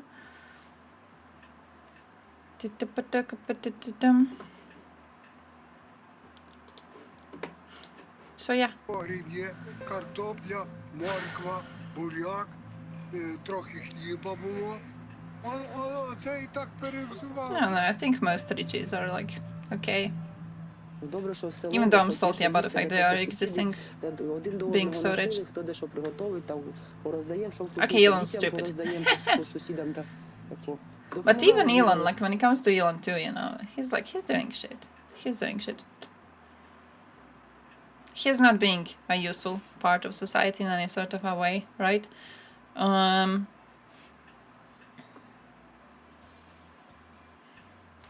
I don't know, I feel like I don't know how much I see them as wealth hoarders. I just see them as power hoarders. I think Musk is a power hoarder. I think he wants to own a lot of shit because he wants to feel like he has stuff under control. Loans and put your assets as collateral. The way billionaires can access their wealth and get tax cuts. Okay, that sounds weird. That is true. Technology-wise, yeah, it's like when you look at Tesla, it's like okay developments with Tesla, okay developments with SpaceX, but also I've heard he wasn't really a, how do I say this? I've heard that the prevalent opinion is that he is not really an asset to the company on an individual level. As like he is not the one creating any sort of technological breakthroughs, he is not the one making them up or whatever, he's not the one doing research, he just collected a lot of very smart people able to do this research. If there's the opinion that if Tesla were to get rid of him, it would be operating better because it would not be focusing on some stupid shit he's trying to push. Now, I don't know too much about this because I see USA in the news and I kind of just skip, but I know there was something about them building some useless tunnels. And basically the opinion is that if Tesla was allowed to run without him, Tesla would not be doing useless shit, but Tesla would actually be able to focus more on whatever they want to focus more that they think is more useful, right? But he is very into whatever ideas his Twitter followers give to him. So he goes in a very stupid direction very often. So yeah, that's kind of the problem. То як міг, там одинокі люди є, старики, то теж носили, я ж кажу, нормально. Хлопці в нас тут є. Хочу передати їм спасибо велике від всього села. Які спасають оце цих людей по всьому селі. Їх 4 чоловіки, What? які роздають м'ясо, вони муку, який дає сахар, які ліки. Oh.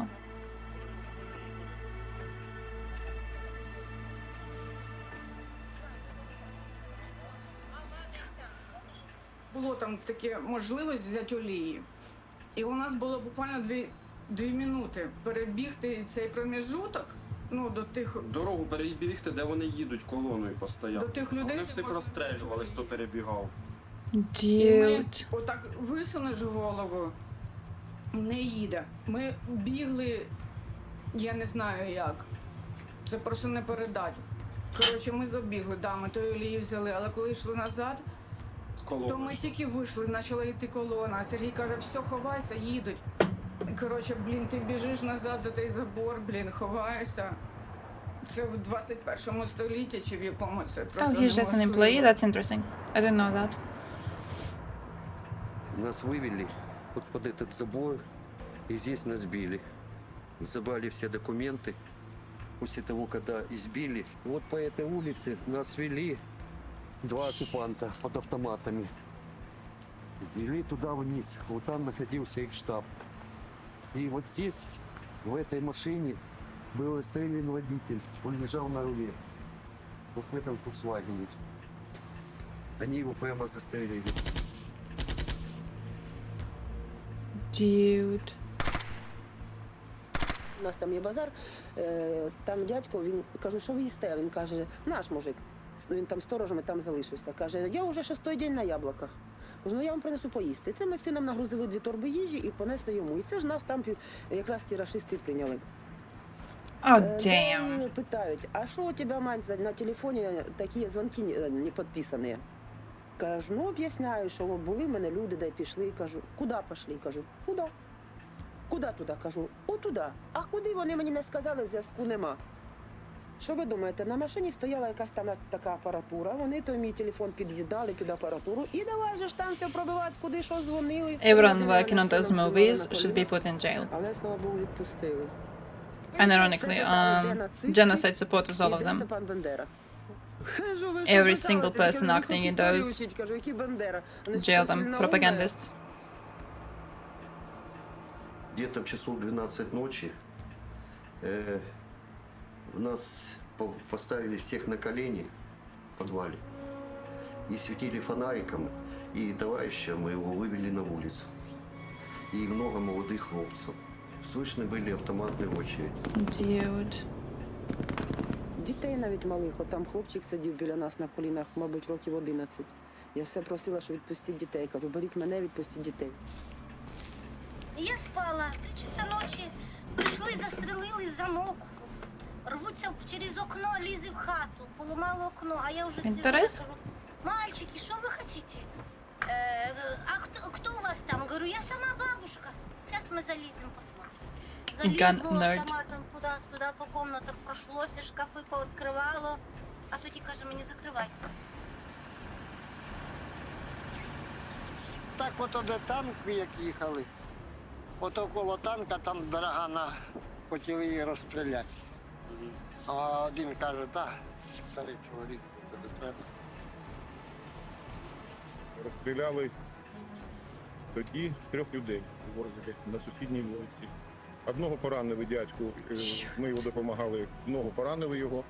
А на сусідній вулиці, це Ватутіна вулиця, паралельно нашій, там був вбитий молодий хлопець Максим, і дружина, і чоловік, і дітки залишились сиротами. Як входили рашистські війська, дуже велика техніка. Oh, it's virtually silent? 3000 танків, бронетранспортерів. Вони їхали і стріляли по всьому, що бачили. Із оружия, із автоматів.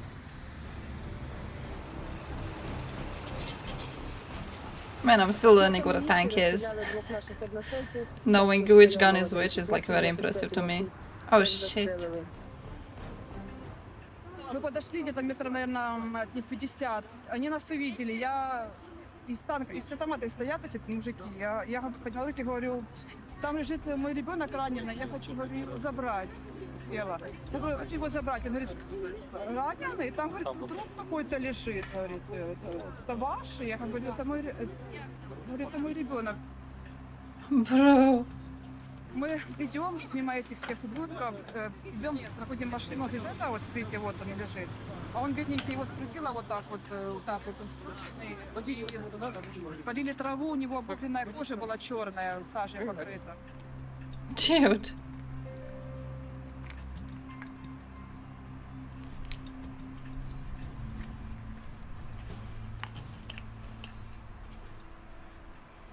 Спочатку ми боялися техніку, коли їхала, потім ми боялися, що воно десь там стріляє, бомбить, бо було далеко. Але коли вони зайшли до нас у двір, це було дуже страшно.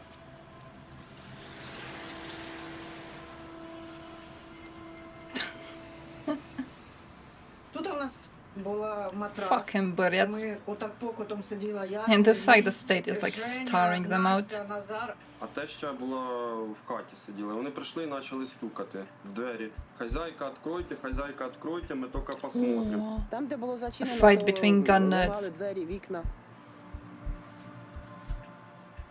Ну, дуже страшно їх, звісно, ждати, коли вони до тебе зайдуть, ще із автоматом на тебе.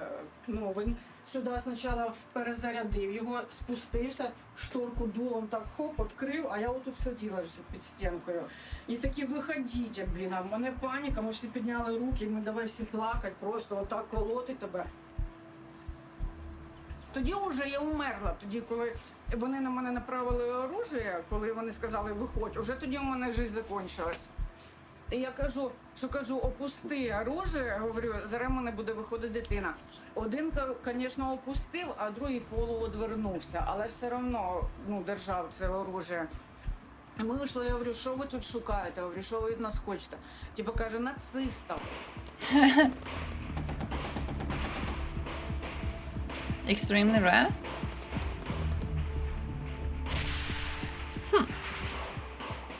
Why is it rare? Відкриваються двері, і я в порозі. Ну якраз зайшла і вийшло, що я коло дверей. Відкривають вони двері, і автомати на мене націлили. 6 чоловік отак ось стоять і на мене прямо дуло поставили. Вони ходили, наших солдат, каже, хто у вас є? А я кажу, у нас пенсіонери, 5 чоловік у нас. І кажу, в тому під'їзді 2 чоловіка. Кажу, вони до нас не заходили. І немає тут нікого, крім нас.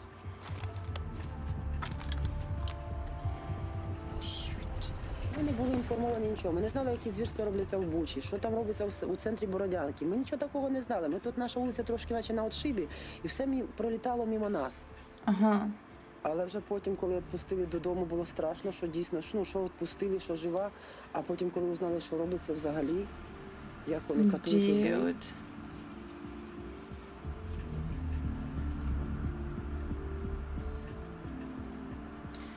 Дальше там находились кадыровцы.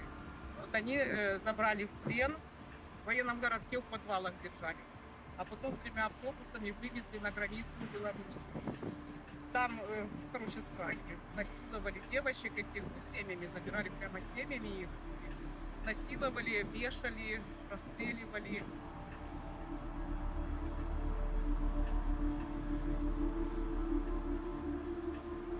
Вони вже тут королями себе возомнили. І тоді тут блокпости поставили, і тоді тут везде давай громить все. Я не знаю, як ми спаслися. Їздили дівчат. Ми вже придумували, Олеся там теж придумали, куди дітей ховати. Вирахували з сином до секунди, скільки нам треба часу, щоб відкрити двері і запустити їх в хату, щоб заховати дочку. В дивані зробили таку нішу, щоб настелили там, щоб їм м'яко було лежати. Вищитували, скільки треба секунд, щоб заховати, щоб прикрити все, щоб не було заметно нічого. Страшно, звісно, було за дівчат. Не випускали їх з двору нікуди.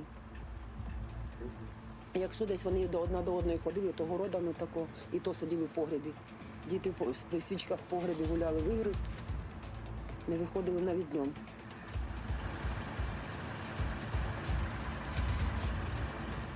Вони все трощили. Вони трощили, все, вивозили все. Вони м'ясо шукали. А потім десь вони на це набрали і алкоголю, і вони тут гуділи і співали.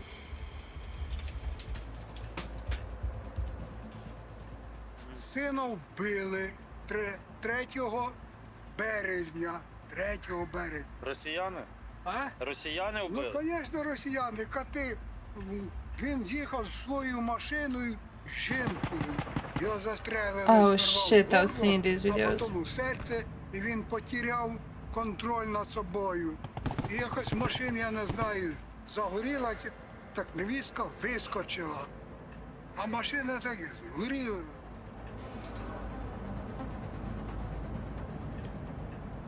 Василя, нашого свата, теж таки катували. 3 чи 4 дні. Він від нас поїхав, дуже нам був привезти крупи. І він пропав десь буквально на місяць. 2 неділі його точно не... Ні, більше. Місяць його, мабуть, не Місяць, мабуть.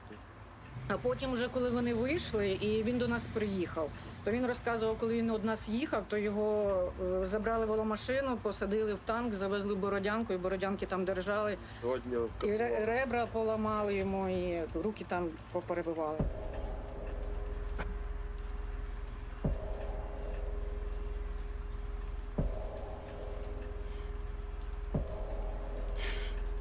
Peace talks and also give the occupied regions to По Russia. машинах всіх стріляли. So you're allowed to enter І, NATO. наприклад, їде машина, коли вони тут були, вони їх розстрілювали.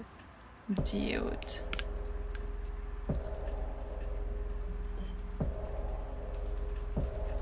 А так стояли урагани, гради стояли, да. Кожен день гради працювали. Ми як Вийдемо з двора, дивимося, працює, касету розстрелюють. Я засікав особисто 14 секунд, як летіло і приходить потім, через 14 секунд.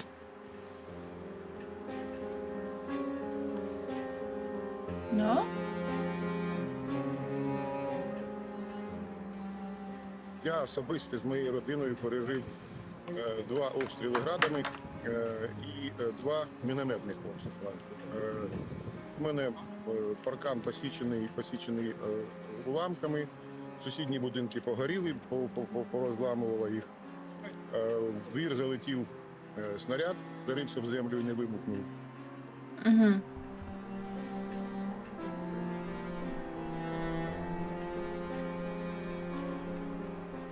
Як вони останній день вже лупили, то вже з життю ми прощалися. Стояли всі 5 чоловік у коридорі і все. І ми думали, що ми вже не виживемо, вже все.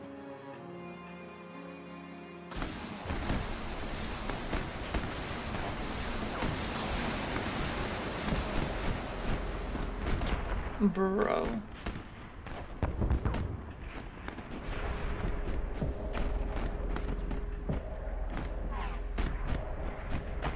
Dude, just to hit a fucking suburb though. Мы пожалели, что остались, потому что дети на грани были. Жена уже истерика началась для детей, потому что бомбят и все. Это только вчера бомбы мы закидали, все разбомбили, ничего не осталось. Oh, definitely. We don't even know what we're gonna find. When the areas that they occupy currently, when they get liberated. Майже 50 чоловік. Все було добре, в нас було гарненько тут, чисто. Ніяких, як ви кажете, не було, правда, не було у нас ні військових, ніяких об'єктів стратегічних, нічого не було. Розбомбили нашу роботу. Дітки, слава Богу, були вивезені ще до цього всього страхіття. Вивезли їх за кордон. Їм добре там. What? Mariupol Mall? No. Волонтери приїжджали до Боже, і Shit, 15 really? число я запомнила. І вони кожен день приїжджали на цю сторону, забирали нас. І ви уїжджайте, уїжджайте. Я кажу, не поїду.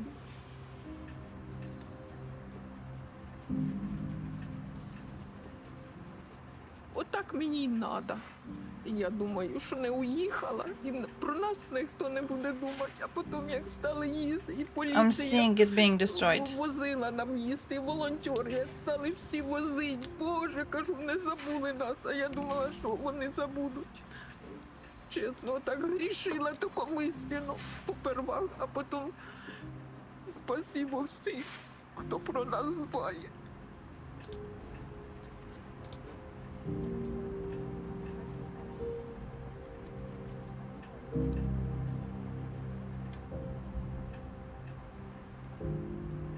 No, I'm finding malls Виїхати в Москву. Каже, ти така Destroyed. женщина, чого ти здесь сидиш? looted. Ну чого ти не уїжджаєш? Кажу, а чому мені звідси їхати? Це моя батьківщина, я тут народилась. Ну тоді в Ростов, а там мені кажу, що робити? А здесь тебе що делать? Кажу, а я тут дома.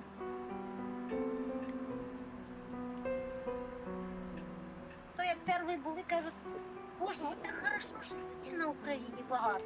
А вам тільки що не дають. Діти рідні, хто вам не дає? Ідіть заробляйте. Ми кожну копійку, блін, економимо. Я то в погребі з дітьми руками своїми строїла. Кожну кирпичика самі діти строїли. У вас такі, каже, села, і асфальт, і світло, і інтернет, і вода по селах. Каже, у нас такого нема. Каже, жалко такі села бити. Каже, я тепер ми розуміємо, за що ви воюєте, за своє майно. У вас у кожній хаті плазма. Каже, у вас у хатах унітази стоять? Вони були шоковані, що у приватних будинках є унітази і ванні. Bro, come on.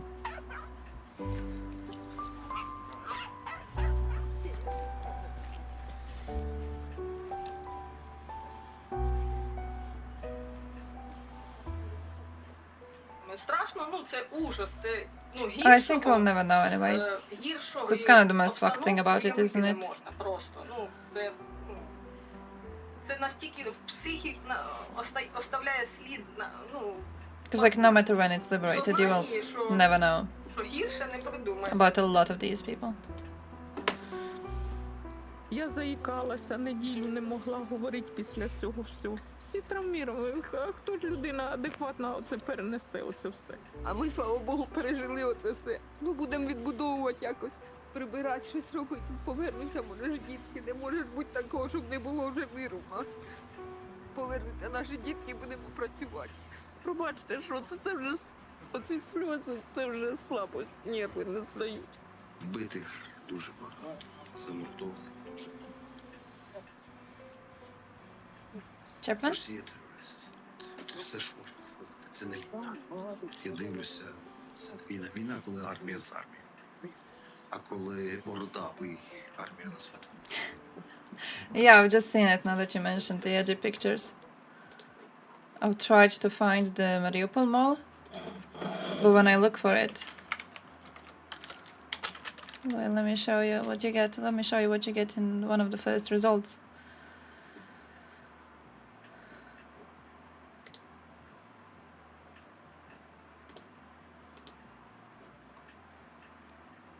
You get videos of it being abso-fucking-lutely destroyed.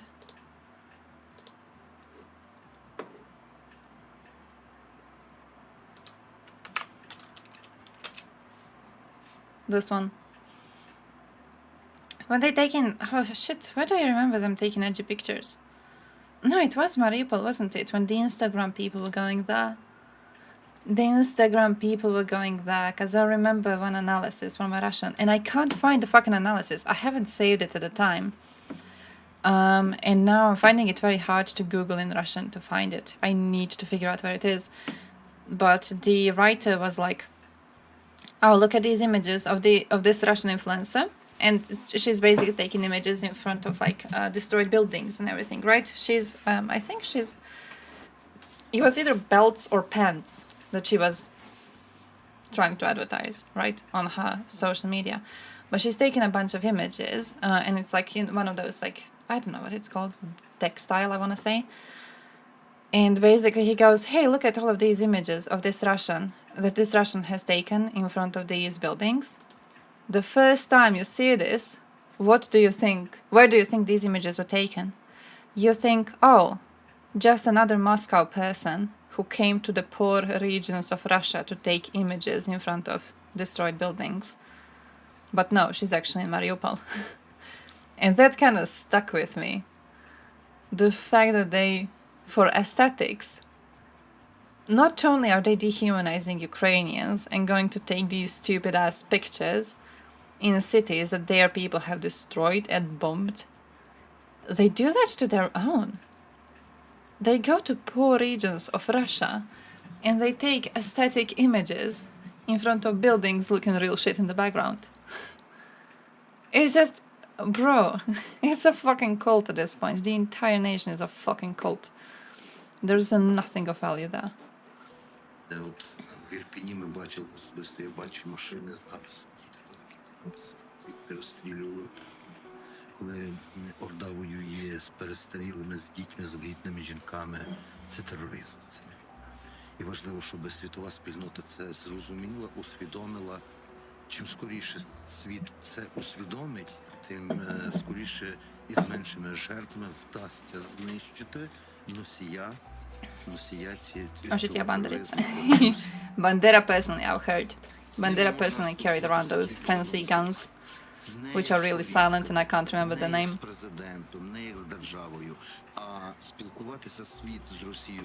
Vintores.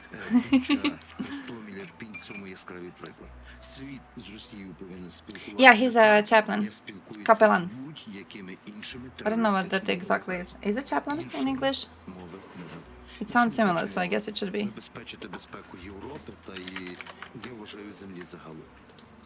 Yeah, chaplain. It's chaplain.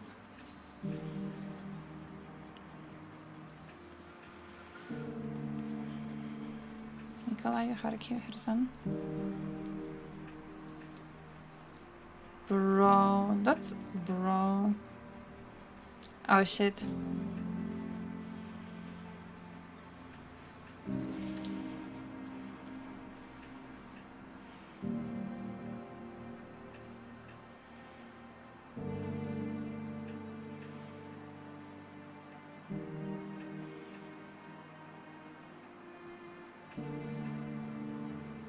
Dude. Astrologos demands representation of. Croatia? Absolutely, absolutely. Oh shit. I almost changed it in the wrong one. Croatia. Hrvatsko. Well, let me save this and then I have to show you my news, but shit.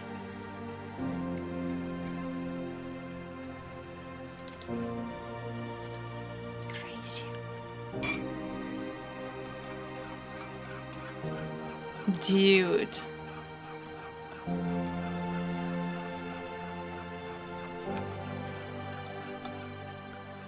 Aww. Nice. Oh, that's a good.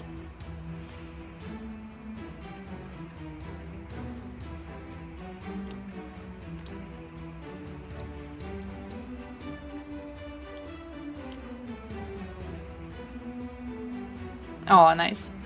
Proper flag. All my flags are proper.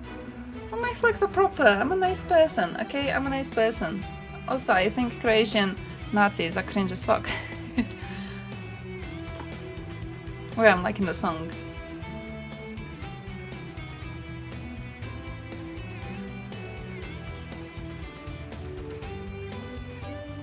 Man, I'm just hoping that Hague is going to be really fucking busy. Can't wait for that. I can't wait. When Gotovina was in Hague, there was a time I was in high school and Gotovina was at Hague because they were trying to figure out whether or not Croatians wanted to ethnically cleanse Serbs during Operation Oluja or not, okay? Gotovina was at Hague. I remember when Gotovina was at Hague, I was in high school at the time. We had art class and every single person, we weren't allowed to listen to music during art classes because you would like fuck up everyone's attention span.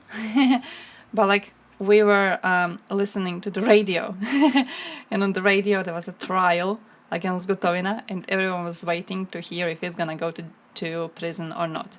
And he didn't. The Hague court has proven that Gotovina was not guilty and that Croats did not intend to ethnically cleanse Serbians during Operation Oluja, right? But I remember that, how like united everyone was and how we were waiting for the news about it to come out. And I can't wait to see that while listening to Hague court about Russians and just hoping all of them spend the rest of their lives in jail. Holy shit. Buratian goat farmers from European Union, Western developed world. Scary, West scary, West scary. What are we gonna do if we enter West? Hey, by the way, yeah, but I needed to show you some stuff. Serbs are having like really, really interesting opinions recently. I'm a big fan of Serb Twitter recently. Wait, do I have it saved? They have it in bookmarks. I had bookmarks open, but I don't know if I put it in bookmarks. But this is also what I wanted to show you, but I think we have no Serbs in chat, right? I think we had like 2 and they were both interesting, so we got rid of both of them. But in Serbia, on 24th of August, there's going to be a basically celebratory evening of Ukrainian food. They're making Ukrainian food in Serbia. It's not really close to me. I checked the location. It's not really, really close. And I do have to work on Sunday, so I can't even oversleep at my relatives. So I'm kind of sad. Wait, no, maybe I don't. 24th? That is next Sunday. Nah, that is fucking Thursday. Tuesday, Thursday. Fuck this, even worse. I just assumed it would be a Sunday. But fucking great, and I hope there's gonna be a lot of people. It is organized by, the organization is called Russians, Ukrainians, Belarusians, and Serbs Against the War, which, you know, you read the name of the organization and it sounds like a joke. But I'm hoping that it's gonna be doing something useful at least. Also, I wanted to ask opinions on this because I thought this was very, very interesting. Volkov So if you know Volkov, Volkov is one man from Team Navalny. Volkov has done a whole thread on people's opinions on Russia, Ukraine, Europe, and Putin. And now Volkov is Team Navalny. So because he is Team Navalny, you don't want to trust the man. But basically they did a little questionnaire, let's say it like that, on what people think about Putin and about Russia and about the war, you know, everything. And turns out, what they have figured isn't going to really surprise you at all, okay? But it's that in France and in Germany, both people seem to be very biased, and they have fallen for a lot of Russian propaganda stances. So in both Germany and France, for example, Putin's approval rating is about the same as is his disapproval. So this is France, for example, rather positive view of Putin, rather negative view of Putin. This is Germany, rather positive view of Putin, rather negative view of Putin. So like you see how it makes no fucking sense. And then he asked in Lithuania and got a based result. Got a based fucking result actually, okay? So he is trying to talk about how dangerous it is, the fact that such big countries, such big leaders of what we see as the Western world and Western culture, that they have fallen for a lot of propaganda. And now he is trying to advocate for protests held by Team Navalny. I don't trust Team Navalny too much, again, so like, how to say this? I don't want to seem too supportive of Volkov because I don't trust the man. But at the same time, I do think it's okay that they are doing these rallies. It's a very big difference from what Team Navalny usually does, which is, you know, trending hashtags and simping champagne and doing rallies on Navalny's birthday. This is a big change. This is them actually doing something. It is interesting, but they're doing something. So yeah, in case you're interested in that, I do want to give you a link to that. Here's the linky, just in case you're interested to look into what's happening and what Team Navalny is playing. I think it could be an okay initiative, maybe.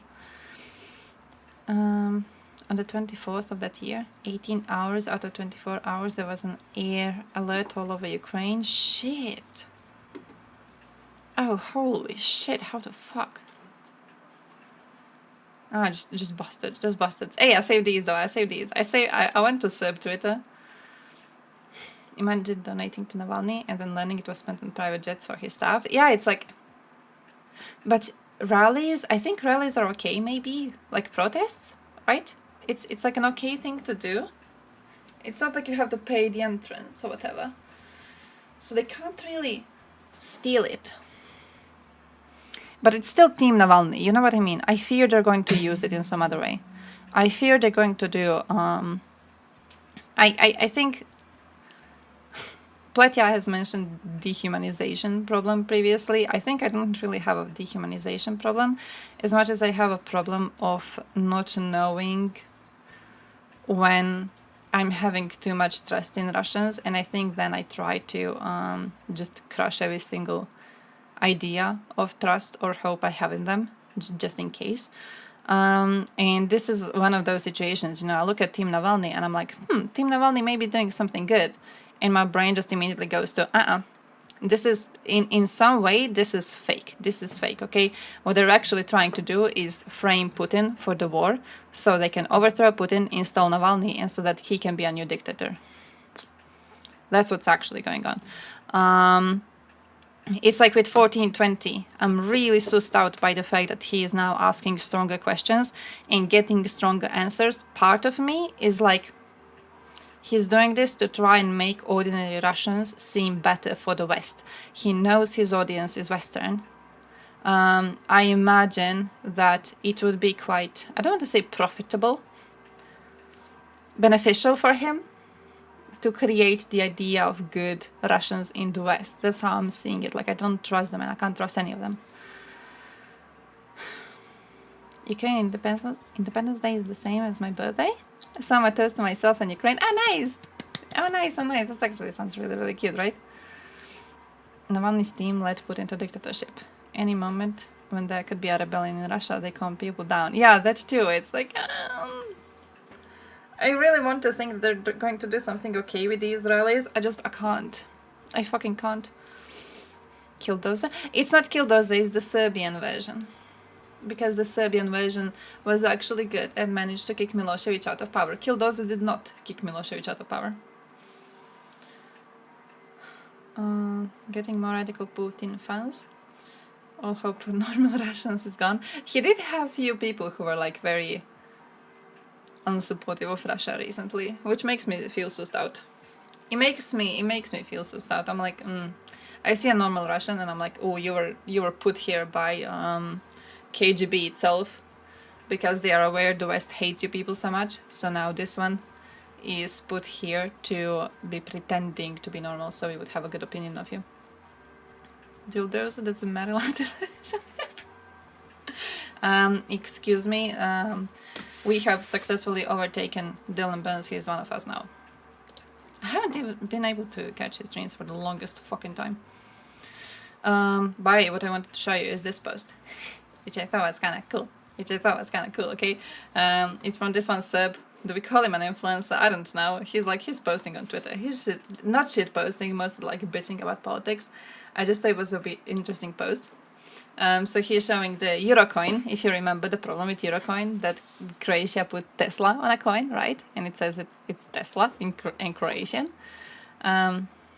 Bulldozer Mark 1. Nice. Okay, nice.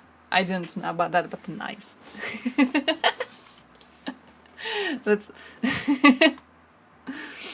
I hope he's doing alright. I hope he's doing great. I'll have to watch his debate, but I hope the man is doing great. I hope his streams are also doing really, really cool. He streams at midnight, which should be illegal. But yeah, Eurocoin with the face of Nikola Tesla, the chessboard, Croatian chessboard, and writing Croatia 2023. The coin is going all around Europe, and the entire Europe is looking at the image of Nikola Tesla, Croatia. And Serbs are looking at Russian ruble. It is now a turn for Serbian Putinophiles who are destroying Serbia and who hate Europe. It is their turn to ask Russia to put the face of Ruđer Bošković on a ruble and to write Serbia on it. Oh wait, Ruđer also was Croatian. Well then, my Serbian Putinophiles ask to put Nikola Tesla, Serbia 2023 on the rotten ruble. So then the Russians on Yekaterinburg, Vladivostok, Tambov, I don't know, Novosibirsk, Krasnoyarsk, Irkutsk can see how Tesla was a Serb. It may also be their first time of learning about Serbia. Until then, for the Greeks and for the French and for the Germans and for the Finns and for the Spanish and the Italians and the Portuguese and the Slovaks and the Danish, for Paris, Amsterdam, Rome, Berlin, it's going to be Nikola Tesla, Croatia. So you wise people still keep looking at the Russian ruble. And he's just getting a bunch of Serbs down there being like, yeah, ruble fucking sucks. I'm actually liking them really, really a lot last few days. It seems they are genuinely understanding why it's incredibly stupid to even like try to keep the alliance with Russia, especially as it's costing them European Union. More and more of their people are recognizing that push to keep Kosovo as part of Serbia is populism and nothing else. I've seen some accounts which used to be very, very pro-unity of Serbia now post that Kosovo is lost. It wants out so badly that it's lost. You don't have it written officially that you have lost it as Serbia, but you've lost it. It has its own government, which is so much better than the government of Serbia. It has the support of its people. It is lost. You will never get control over it again. And I do think it's very impressive to me that they are doing this. Everyone got free gym memberships, any plastic surgery, including BBLs, protein powder, and the possibility of becoming part of the state of Alaska. So not only Sarah Palin can see it from her house, she'd have her own Dutch. What's wrong with Kosovo being Kosovo self? Serbia doesn't want to allow it to be Kosovo self. That's kind of wrong with it. Not him! Ah! While Ukraine is impaling its elite divisions and very expensive NATO equipment on the Surovikin line. Hey, by the way, does anyone else think it's very, very ironic that they're calling it the Surovikin line, but Surovikin was put in house prison? According to the reports on Surovikin, he has been told that he should stay silent until everyone forgets about him. But they call it the Surovikin line. Every time you mention the Surovikin line, people are gonna be like, ah, remember that bold fucker? Former head of the FSO, Lopirev, died in prison. A rape. A rape. What do I tell you, my dude? Karma's bitch. Is ramping up its offensive in Luhansk, and we know how He doesn't have the most viewed parts of the video showing. However, some had the courage to talk about what's actually happening. Here, Politico. Ukraine braces. Hey, by the way, have you seen? Which one of them was it? One of the Twitter botniks said that Budanov got captured by Russia. He says, I don't remember exactly how the post goes, but at the start of the post, he says, hey guys, I don't know if this is true or not, but there are reports that Budanov got captured by Russia. And then at the end of the post, he goes, to see the entire interview with captured Budanov, you can go to, I think it's War Gonzos, or one of these fuckers, to his like Telegram. But if you go Telegram, the video doesn't exist. But it's such a stupid thing, because like he starts the post with like, oh, I don't know if this is true, and then the end of the post is something that should be evidence of the post being true or not, right? What nationality is this fucking... Oh, I don't know, he's just a piece of shit. I think he's just naturally a piece of shit. Yeah, I actually have an opinion on people saying that humans are a cancer on the planet. Opinion in a way that... Oh, Canada? Canadian? Bro. Holy shit. I think...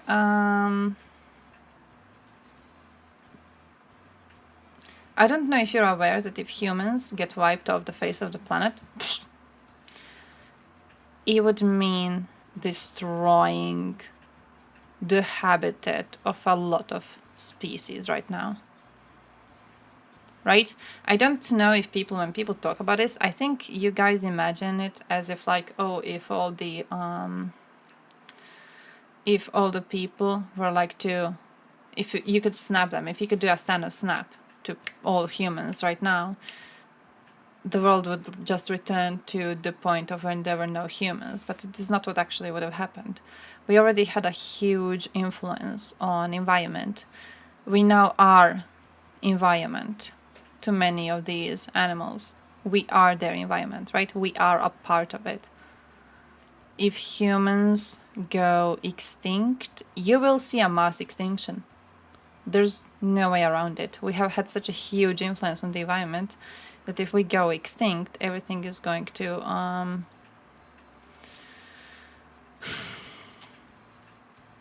be influenced, and you will see a mass extinction. Chickens, cow, horses, pigs, dog, cats. So yeah, that too. I'm also referring to like the wild animals though, because you have animals which are being kept only because we are taking care of them, for example. You have ecosystems which are being kept only because we are having such a strong influence on them that we are keeping them alive. You will see a mass extinction happen if humans are gone. That bitch Varga. Vanga? Baba Vanga? I was on Sweet Anita stream yesterday. She was talking about Baba Vanga. She pronounced it very funnily. Baba Vanga or something? I don't know. I thought it was cute.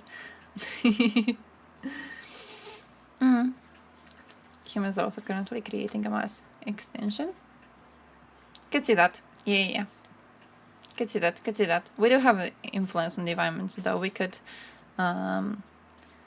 do something if we wanted to. We're like the only, what's the word?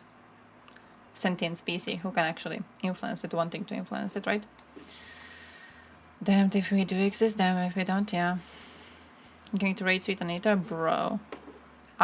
Dude, I would be scared of her ever learning that I exist.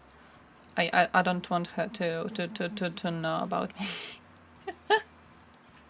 I'm okay with Sweet Anita not knowing who I am. That's how I'm seeing it.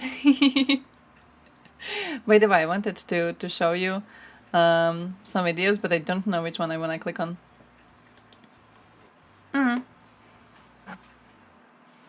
Guy McPherson paradox. Oh no, I don't want to show you these dudes. No. They're like loading people. Ruble? Hey, Ruble. We're gonna watch this one on Ruble. This video was brought What to you remains of the grasslands in the US would be completely devoured by bison by the end of the century. Oh, yeah, that's true. Yeah, but yeah, I don't think we would see, you know, the entirety of the world go to somewhere good if humans were to be wiped out. So loading screen people, yeah, like you see them and you're like, why would I watch these people? I'm not starting, but I do have to end soon. I do have to end relatively soonish. I'm having to drive today out of the stream, so you'll actually have around half an hour between ending of my stream and starting of Thompson's stream.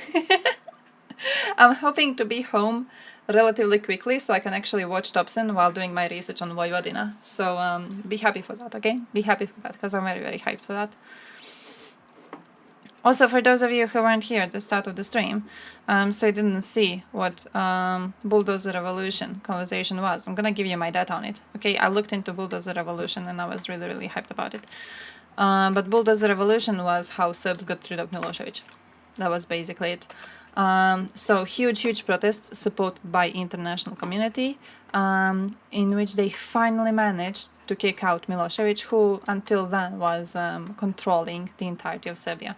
So here's like the aid outlined and everything. For example, USA was giving a lot of aid, especially in making stickers and making up slogans for the people, so the opposition would be more united and presenting itself as more united, because something like this would be enabling them to kick Milosevic out of power. Also, I added this just before the stream. I haven't even told you about this, but I found a list of like other names that Serbia is using to refer to this revolution. So you have like 5th October, you know, you have 5th October Revolution, then you have 5th of October coup, for example. And you can check out an example of news using each and every single one of these. So for example, this is the one that uses 5th October coup, and you can see how it's negative on it. So when they call it a revolution, they comment on it differently than when they call it a coup. And they also can call it, what else was it? Bulldozer Revolution, for example, is kind of a more modern approach, I want to say. Democratic changes, though, for example, is an interesting one. So it's all just different ways to refer to a single event, but by figuring out which words they use to refer to it, you can know what they think about it. So I thought that was kind of interesting. Cryptocurrency, ruble? Yeah. They are experimenting with digital ruble or something, I think. I don't know how it's doing now. See, the ruble fared much better than many people expected. Having collapsed to a historic low of 140 ruble per dollar in the immediate aftermath of the invasion, it then recovered to a high of 56 per dollar in April, before stabilizing at about 60 per ruble for most of last year. However, for the past few months, the ruble has started steadily declining, reaching a new... Check this out.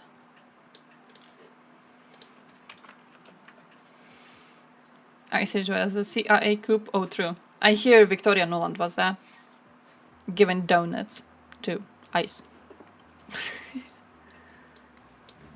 Ну, настолько серьезно зависим от доллара, что не очень это даже, наверное, можем представить. Вот в прошлом году как-то все смеялись, когда там, помните, доллар по 200, там старик Байден там говорил. Кто ему продал? Ну тут вот, да, да, видите, шарахнуло опять чего-то. Ой, здесь столько много плоскостей, по которым надо А вы вот говорить. как-то разложите. поставьте первое. себя на место Тезис номер человека, один. секунду, Ничего секунду, смешного. секунду. Да, простого человека. Поставьте себя, да, место, которому вот сейчас дядечка сказал, что народ будет терять деньги и все такое. Значит, ничего хорошего в том, что доллар за 100 или доллар за 95 нет. Нет. Не только потому, что Нет. вырастет импорт, значит, прямой, и потому что через комплектующие вырастет. Вырастет же цены на товары, в том числе, если вот эту ситуацию не исправить, в том числе и из Китая, и из But Индии, there's no откуда-то, потому что way эти to валюты manage the тоже будут situation right привязаны. now. Когда рубль падает к доллару, ослабевает, он ослабевает автоматически к другим валютам. Поэтому здесь хихикать, радоваться. Никто не хихикает, я Не, просто ну задаю я имею в вопрос, виду а как же, картиночки. а как же, ну, слушайте, картиночки Наш это народ нормально. просто всегда с юмором Да, воспринимает это как раз правильно. неожиданное Когда мы It's just, it feels good to watch. Man, it feels good to watch. Karma is hitting them and I love it. I just love it. German government retreated from a plan to legally commit itself to meeting NATO's 2% military spending target on an annual basis. Bro. Bro. Hey, Hadigan, how's life going? Bro, German cowards. German pussies. Every single German person has an AC in their house. You heard it here first. Russian TV host? Fuck. I don't even know. You say given the names? No. I wanted to... I have clips saved on this one. Not this one. The younger one. But I don't know. I would need to make a list. I keep on like trying to make a list of any... this little bitch. I looked into him once. He's useless. He's just existing and being useless. That's the whole thing. It doesn't say. Julia Davis is great for this though. Because whenever someone new pops in, she introduces him. So whenever there's a new person in the clip, shown in the clip, there's a little ticker and the ticker tells you who the fuck that person is. And I love that. I will need to learn a lot more about...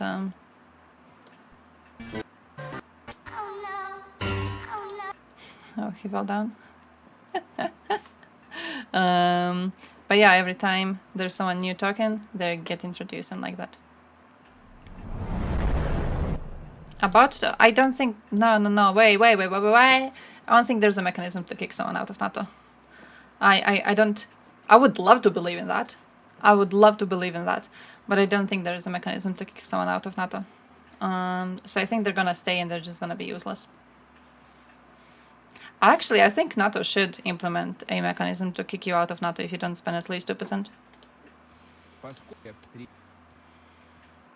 You see how she does the thing with like Sergey, so you know who he is.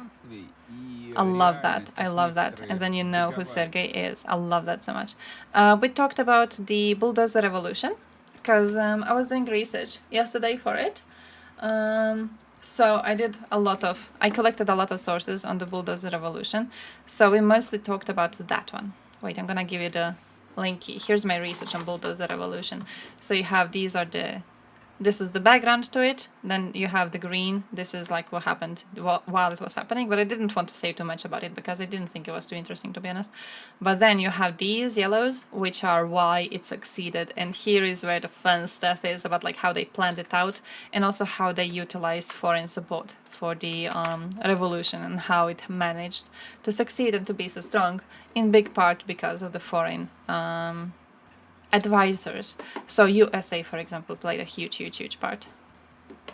Yeah, Bulldozer Revolution was how Serbs in 2000 kicked out Milosevic. Milosevic was trying to hold the power in Serbia. They tried to kick him out previously, but it didn't work because Milosevic had the support of the police. But then in 2000, he didn't really steal the election, but he forced the elections to go for another turn. And they were supposed to end immediately because the opposition dude got 52% of votes. But Milosevic has made the newspapers aligned with him. He made them say that it was actually 49%, so that they would need to go for a second round of elections. And this is where people got pissed the fuck off and where they started protesting and they kicked him out. They managed to kick him off the power. So yeah, now they are Serbs again and they're not having too good of a government now either, but for a while there was a lot of hope for them, okay? The dollar on Friday. If they stayed on track, they This would have is been despite amazing. the fact that global oil prices have been rising recently, which usually bolsters the ruble. So in this video, we're going to take a look at what's happened to the ruble recently, why it's declined, and what its Your boss is decoupling leaving from you? oil prices says about Russia's oil revenues.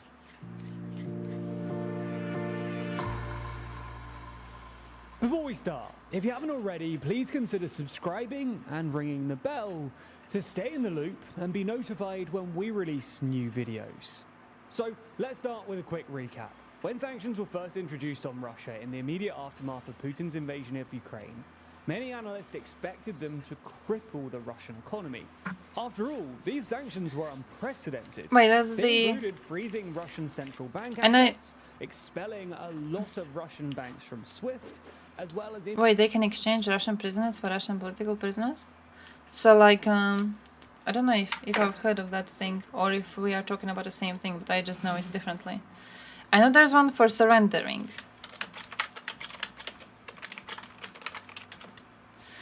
I know there's one for surrendering. Hey, hotline. Yeah, this is this. This is the one where you can surrender. I know of that.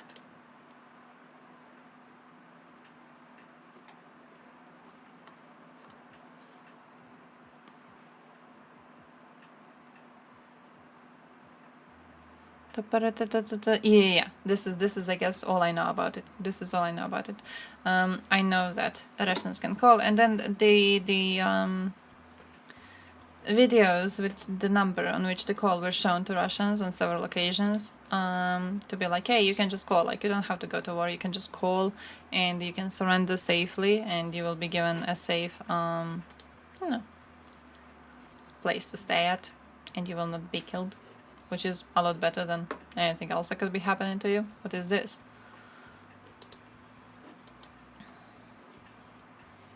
Fuck, I need... Shit, wait, how do you do that?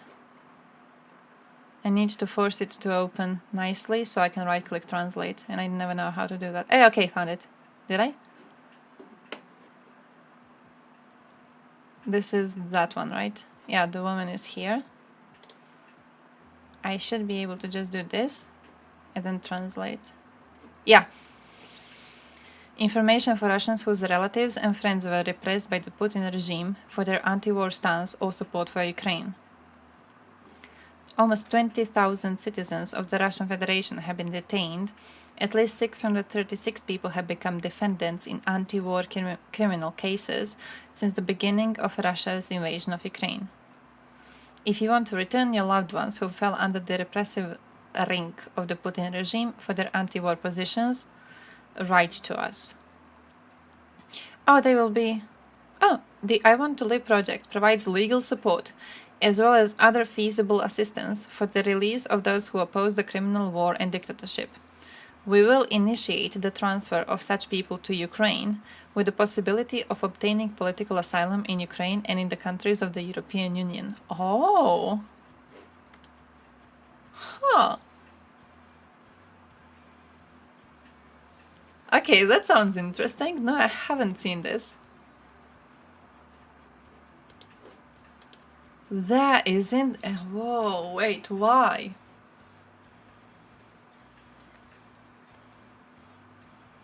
Why?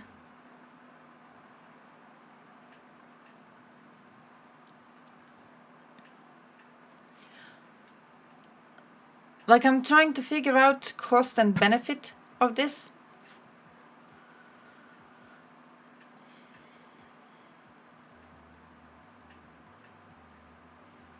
And I'm not getting something. There's a part here that I'm missing. Look, I do trust Ukrainians, though. I trust Ukrainians, so if their organization wants to do this, I trust that they are sure that this is going to be creating the best possible outcome for their own people, which I think is what should be happening. Sanctions placed on Russian elites and even Putin himself. A And in the first few Putin. weeks, Russia's economy did look precariously close to collapse. In fact, Russia's Sip, sip, central spicy, bank how's was life? forced to more than double interest rates. Russia closed its stock market indefinitely, and Russia's currency collapsed to an all-time low of 140. Any other one? No. I can't imagine it now. Unfortunately for the West, the Russian economy It seems and way the too ruble have actually fared far better than many altruistic. expected. As I said in the intro, by Doesn't April it? of last Does year, it the not? ruble had already Like, returned to its do you know pre-war level of 70 why? rubles per dollar, and actually hit a 5-year high in early July. I can't peaking figure at out about 57 ruble per dollar. And the ruble's apparent strength became any a other popular reason to do talking this. point on Russian state media. Now, this was largely Apart a from just like consequence of genuinely wanting aggressive to help. monetary policy and capital controls. But however the Russians did it, it still It's an worked. interesting thing. That being said, in the last few months or so, the ruble has experienced a steady decline and is now one of the worst performing currencies of this year. One of By the? January, the ruble What had is the declined worst from performing its high currency? of about 56 per dollar to its pre-war levels of about 70 ruble per dollar. But in the months since, the ruble has continued this decline, reaching 80 ruble per dollar in April and then slipping to a new low of 100 ruble per dollar in the last week.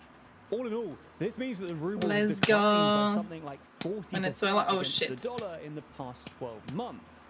That means that the ruble has even lost more value than Ukrainian currency, which has actually had a pretty good few months. For context, in the immediate aftermath of the Suckers. war, Ukraine's currency collapsed and its borrowing costs spiked. But in the last few months, Ukraine's finances have improved We significantly. will exchange your oppositionists for prisoners so that they can calmly say abroad for grants that cream is not a As sandwich. financial aid from Western countries continues to flow, and Ukrainian bonds have appreciated by over 50% since early June, making them one of the best performing bonds this I year. can't figure out a non-conspiratory Anyway, the reason why they would do decline has that. caused some consternation on Why would they Russian do social that? media, which spent most of last spring bragging about the ruble's apparent robustness. Now, while Like it's whatever too I early to think see of whether the like ruble's what is the decline benefit of caused having an so much inflationary spike in Russia, Russian the oppositionists Russian central bank around? is What clearly are anxious you about it. gaining by like And on Wednesday, taking them they from announced Russia that they would and no longer be buying spreading them foreign around? currency in the domestic I don't know markets. what we are gaining In from the it. announcement, the bank claimed that this decision was about, quote, reducing volatility. But it's also It just seems like protect if the you ruble want to from genuinely further help declines. opposition, that's what you would For do. context, the Kremlin has been buying up foreign currency reserves recently as a sort of buffer. This to is an protect important against context. further Western sanctions and guarantee that Russia can still buy stuff even if the ruble collapses. Russia currently claims that it has about $600 billion worth of gold and foreign exchange reserves, which would be the 5th most in the world. But these figures should be taken with a pinch of salt. Russia stopped publishing the allocation of its foreign exchange reserve data in April of 2022, after the West froze roughly half of its reserves, most of which were denominated in dollars and euros. And Russia did this both to make it harder for the West to sanction them again and to hide the effect of sanctions. Ultimately, this means that we don't exactly know what's in Russia's reserves, and it's impossible to verify that the Russians actually have as many reserves as they claim to. Nonetheless, it is plausible that Russia does still have significant reserves, despite the impact of sanctions and the exorbitant cost of the war. Not happy And about that's that. largely thanks to the sky-high oil and gas prices that we saw last year. Thanks to these, Russia likely replenished some of its reserves by spending some of its windfall on foreign currencies. But the downside is that spending trillions of rubles to buy billions of dollars worth of other currencies is that it obviously puts downward pressure on the ruble. This And the year, central yeah, I bank agree. have clearly decided that they've either already got enough reserves, I can agree with or that. the ruble can't afford further Unfortunately. devaluation, hence their recent statement. So, zooming out again, why is this I think happening? that when I think about it, the most realistic position I have is that Russia will not collapse at all. I think that when I like genuinely try to look into what I'm thinking is going to happen about that, I don't think it's gonna collapse at all. I do think Putin is gonna see a way to present whatever is happening as a victory, no matter what happens. If they are kicked out of Ukraine, if every single Russian is kicked out of every single inch of Ukrainian land, he is going to present it as victory. Someone already said on Russian state TV that Russia already won because NATO wanted to attack Russia through territory of Ukraine, but then Russia like took the leading role and attacked Ukraine quickly before NATO could stage the attack, right? So because Russia attacked NATO quickly, NATO couldn't respond strongly enough, and this is how Russia won, right? By attacking Ukraine, it has denied the West an opportunity to attack Russia. What I'm trying to tell you is that it's very easy to turn the story around for Putin to seem like he got victory. He is going to do that, and I do believe when he does that, I believe Moscow's and I believe St. Petersburg people are not going to be willing to stage a revolution. Oh yeah, Turkey, yeah. Russians will manipulate reserves and interest rates so that there are no sharp drops. This will be a slow decrease in GDP. I know they tried already something. Oh fuck, but I'm not really an economy bro. I don't know too much about it. But they tried to do it just, I think, yesterday. Maybe the day before yesterday.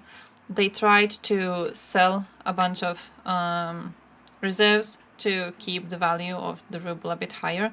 But it has caused a huge change in interest rates, and it has turned to the value of a ruble falling down instead of going a little bit up. It fell down a little bit. So yeah. Russia still has support from strong countries. I mean, it depends on how you define support, and also how you define the strong countries. You know, it's like what is support in a way? BRICS? Why aren't we sanctioning India and South Africa for assisting Russia? Yeah, I've got no idea about that. I do think partially we are still trying to sanction Russia, and then everyone else around them is sanctioned. How do I say this? Not directly. Like, what I think we're doing is we're sanctioning Russia, and then we're being like, oh, we're gonna sanction all countries which help Russia evade sanctions. But we haven't really directly went to sanction these countries. Which, you know, it could be said it's a pussy move, but also I understand because BRICS, for example, BRICS isn't unified. BRICS isn't unified at all. If BRIC countries were to properly turn towards, you know, the West, they would absolutely be in a much better situation than doing this little bullshit with Russia right now. So I think they're aware of this, and I think they know that they don't have it in their best interest to keep on supporting Russia. And I believe because of this, they are not being fully sanctioned. It's because there's still a possibility of them learning what sort of a partnership is better for them. Russia will not fall just because of war. It will fall years later when people will find out how fucked up is Russian economy. I think I have a thing, but like I don't trust in Russia too much, but I don't think Russia is going to fall then either. I basically think that even if Russians were forced to eat shit under Putin, I think they would still keep supporting them. I have no trust in Russians. Okay, I just zero fucking trust in them as a nation. I don't think there's a realistic possibility of them fighting against Putin. Yeah, but Ukraine is Nazi. US doesn't want a parallel world economy to form. Okay, yeah, that too. Nobody's going to invade Russia. Oh yeah, definitely. We shouldn't be wanting to. We shouldn't be advocating to. We should let it fall on its own, if it does fall on its own. But I don't know, bro. They've been living in a shithole for years at this point, right? The whole thing with like, oh, people are gonna see how shit Russian economy is. It was already shit. It was already shit. It was already so much worse than what it could have been. It's the same when people say that, like, oh, Russia's going to crumble because their people will see how many lives they lost in the war. We have reports from 2000, year 2000, of Russian mothers begging Putin to let them know if their sons are alive or not, because he sent them to Chechnya and he never told them what happened to their sons. They never learned what happened to their sons. 2,000. And they have still loved the dude as much as they love him right now. I don't think it's going to crumble as a result of Russian society waking up, because I genuinely don't see them as ever being able to conceive of a better form of society. War of attrition? Oh yeah, that's true. As long as Ukraine is very careful about their lives, and so far they seem to be really careful, there's a possibility Russia will lose a war of attrition, because Ukraine does have supporters, and as long as we keep on sanctioning Russia, their equipment is gonna get less and less. Aidan Simpson saying Ukrainian military is full of Nazis and should be denazified. I don't think... Hey, yo, Mayor, how are you doing? I don't think self-proclaimed communists are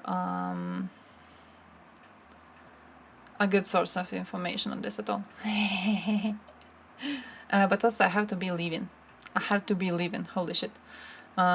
It is 7:35. I have to go really soon. Natural resource farming and exporting guns. And the worst thing is that, like, the areas of Russia which have the most natural resources are areas of Russia that are fucking starving. They have parts of Russia which don't have gas. Parts of fucking Russia, the biggest gas exporter we had, and they don't give gas to their own. They don't give a shit about Russians. They will not wake up if their people start starving to death. They will not wake up when they see zipped Vatnik files come into the country. They will not wake up because they ultimately don't give a shit about each other. The only way this could work is if, like, Moscow itself starts starving and Moscow itself starts getting zipped files, which you will not see. You will see Russians starve out each and every person in Siberia before you will see them cause any sort of a hardship for Moscow. Just free speech is literally fascism, self-proclaimed communists, yeah, stuff like that. Middle Eastern countries, I don't know how much they're getting. You mean like the drones? Do you mean the drones or something else? What files? Oh, vatnik.zip. It's... You've probably seen it on Twitter. I just think it's easier to refer to them as zipped files, because I don't want to get Topsen off the website. Talking about Topsen, guys, I have to leave, but Topsen is starting his stream in about half an hour. So when I return home, I'm gonna be catching him streaming while doing my research on Vojvodina, so I'll be seeing you there. Okay, I have to go drive now. So stay strong, stay healthy, enjoy your life.